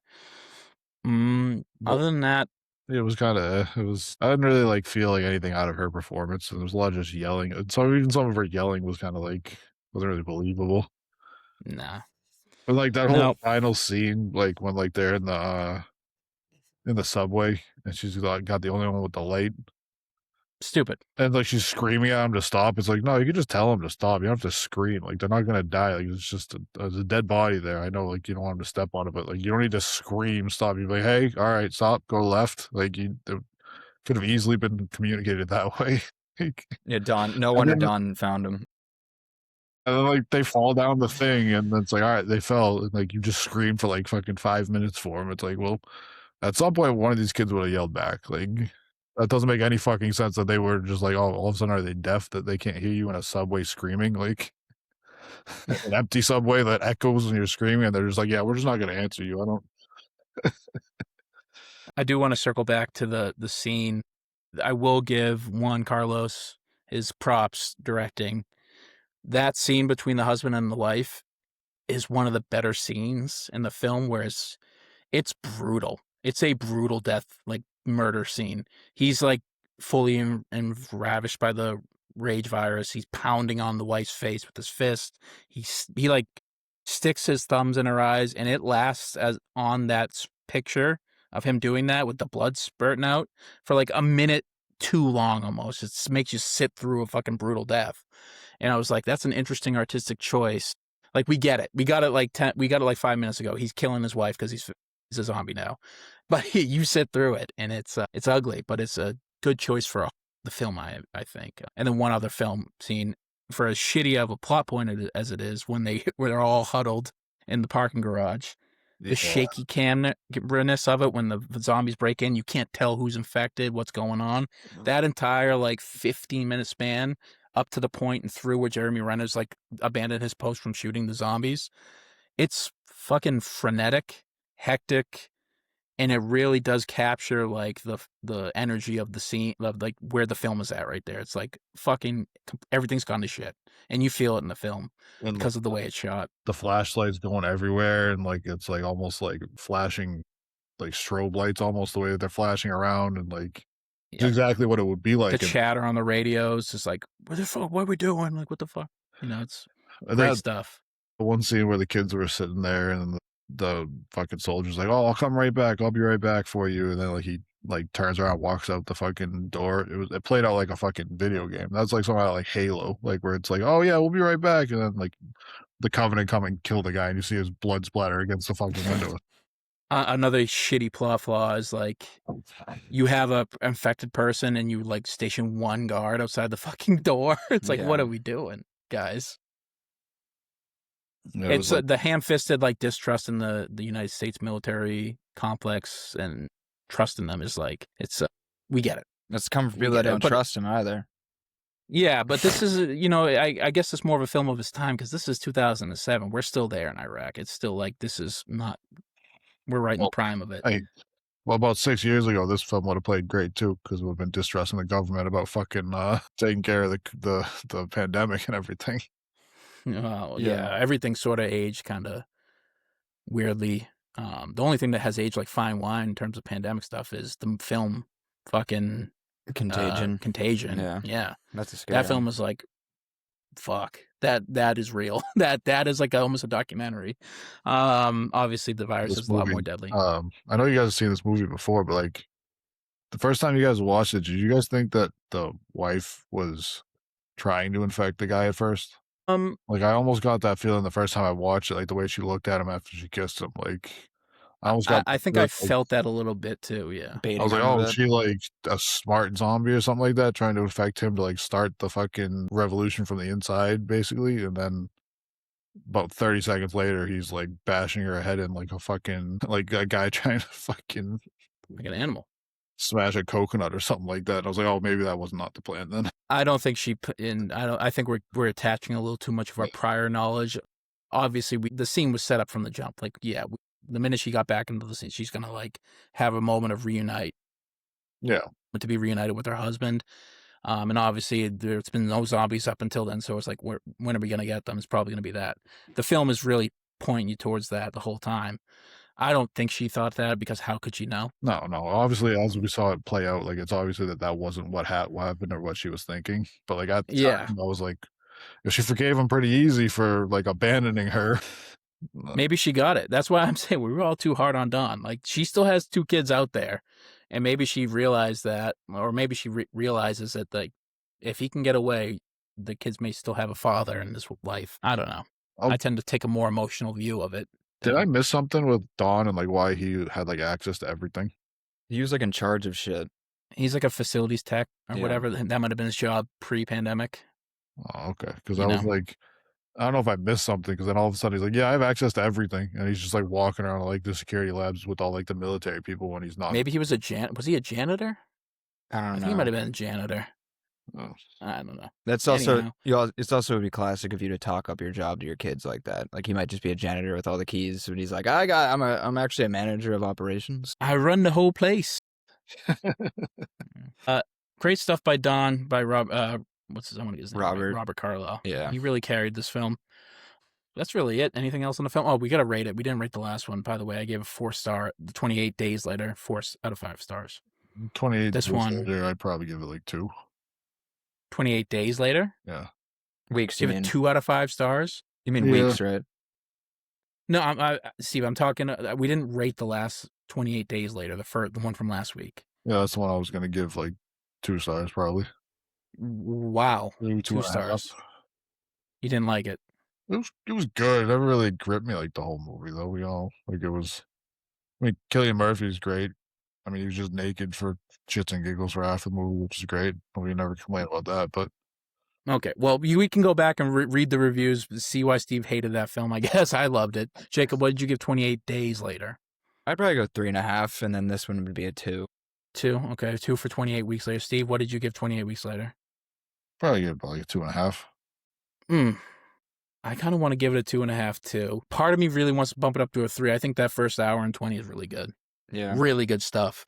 And then it does really fall to shit at the end. It's like, I'm going to give it 2.5 I stars. feel like if you had like a deeper dialogue to it and like more like emotional connections throughout the movie or something like that, like it could have been higher. Like the first one was a lot of that, which is what made it maybe even a 2.5, 3 star for me. I might even bump that up. But like this one, it felt like you never really fleshed out anybody's like relationship with anybody, like And all of the theme, like relationship between like Rose Byrne's character and Jeremy Renner, but then there was just never anything there. Like your best relationship was between like Jeremy Renner and the pilot. yeah. Yeah. I think that, I don't know if this film series was the film series to kind of make a commentary on the U.S.'s involvement in Iraq. I don't think this might have been the best scene for it. I get trying to do it, but also I think the real theme here that you could have really punched home on, if you didn't kill the character off in halfway through the film, is survivor's guilt. Like Yeah. Robert Carlyle's character being like, I abandoned my wife, and like you could have really, if the film focused on that and the story was different, like we get it. The distrust in the U.S. military, simple, understood. Make a different film about that. But the survivor's guilt and the zombies apocalypse stuff is one that is sort of not really ever jumped into in any film other than the next one, really, to be completely honest, which is 28 Years Later, came out last year. Directed by Danny Boyle, written by Alex Garland, starring Judy Comer, Aaron Taylor Johnson, Ray Fiennes, Jack O'Connell, Alfie Williams as Spike. It gets more the thoughts of surviving, what it means to lose somebody in an apocalypse. It's more jumped into, and definitely a lot more developed in terms of its thematic expertise than 28 Weeks Later. That's the worst one in the series. Everybody sort of admits it, other than you, Steve. I mean, Yeah, it was a good movie, I guess. I enjoyed it. That's it. We're on to the next one. I'm interested to see what you guys think about the next one. People either love it or hate it, and I certainly love it. And same with the one after it. The newest one is definitely a love or hate it. I really hope I like it, because the last two are both connected that closely. Then I don't want to have back-to-back movies I don't enjoy. Well, nobody will be. Well, let me stop. Yeah, you should, because I don't even. Only thing I've seen about this is that Ralph Fiennes is in it. That's it. It's Rafe Fiennes. I'm gonna call him Ralph because we're friends. So his name's Rafe. So well, he likes when Rafe Fiennes certainly fucking tunes it up to 11 here. But that's it. That's it from us, guys. Anything else before we go? Feel better, JT. We'll see you soon, Jason. Mm-hmm. We'll see you soon, Jason. Come back soon, pal. Love you guys. Go C's. Go JB. Light it up over the break. Bye. Bye.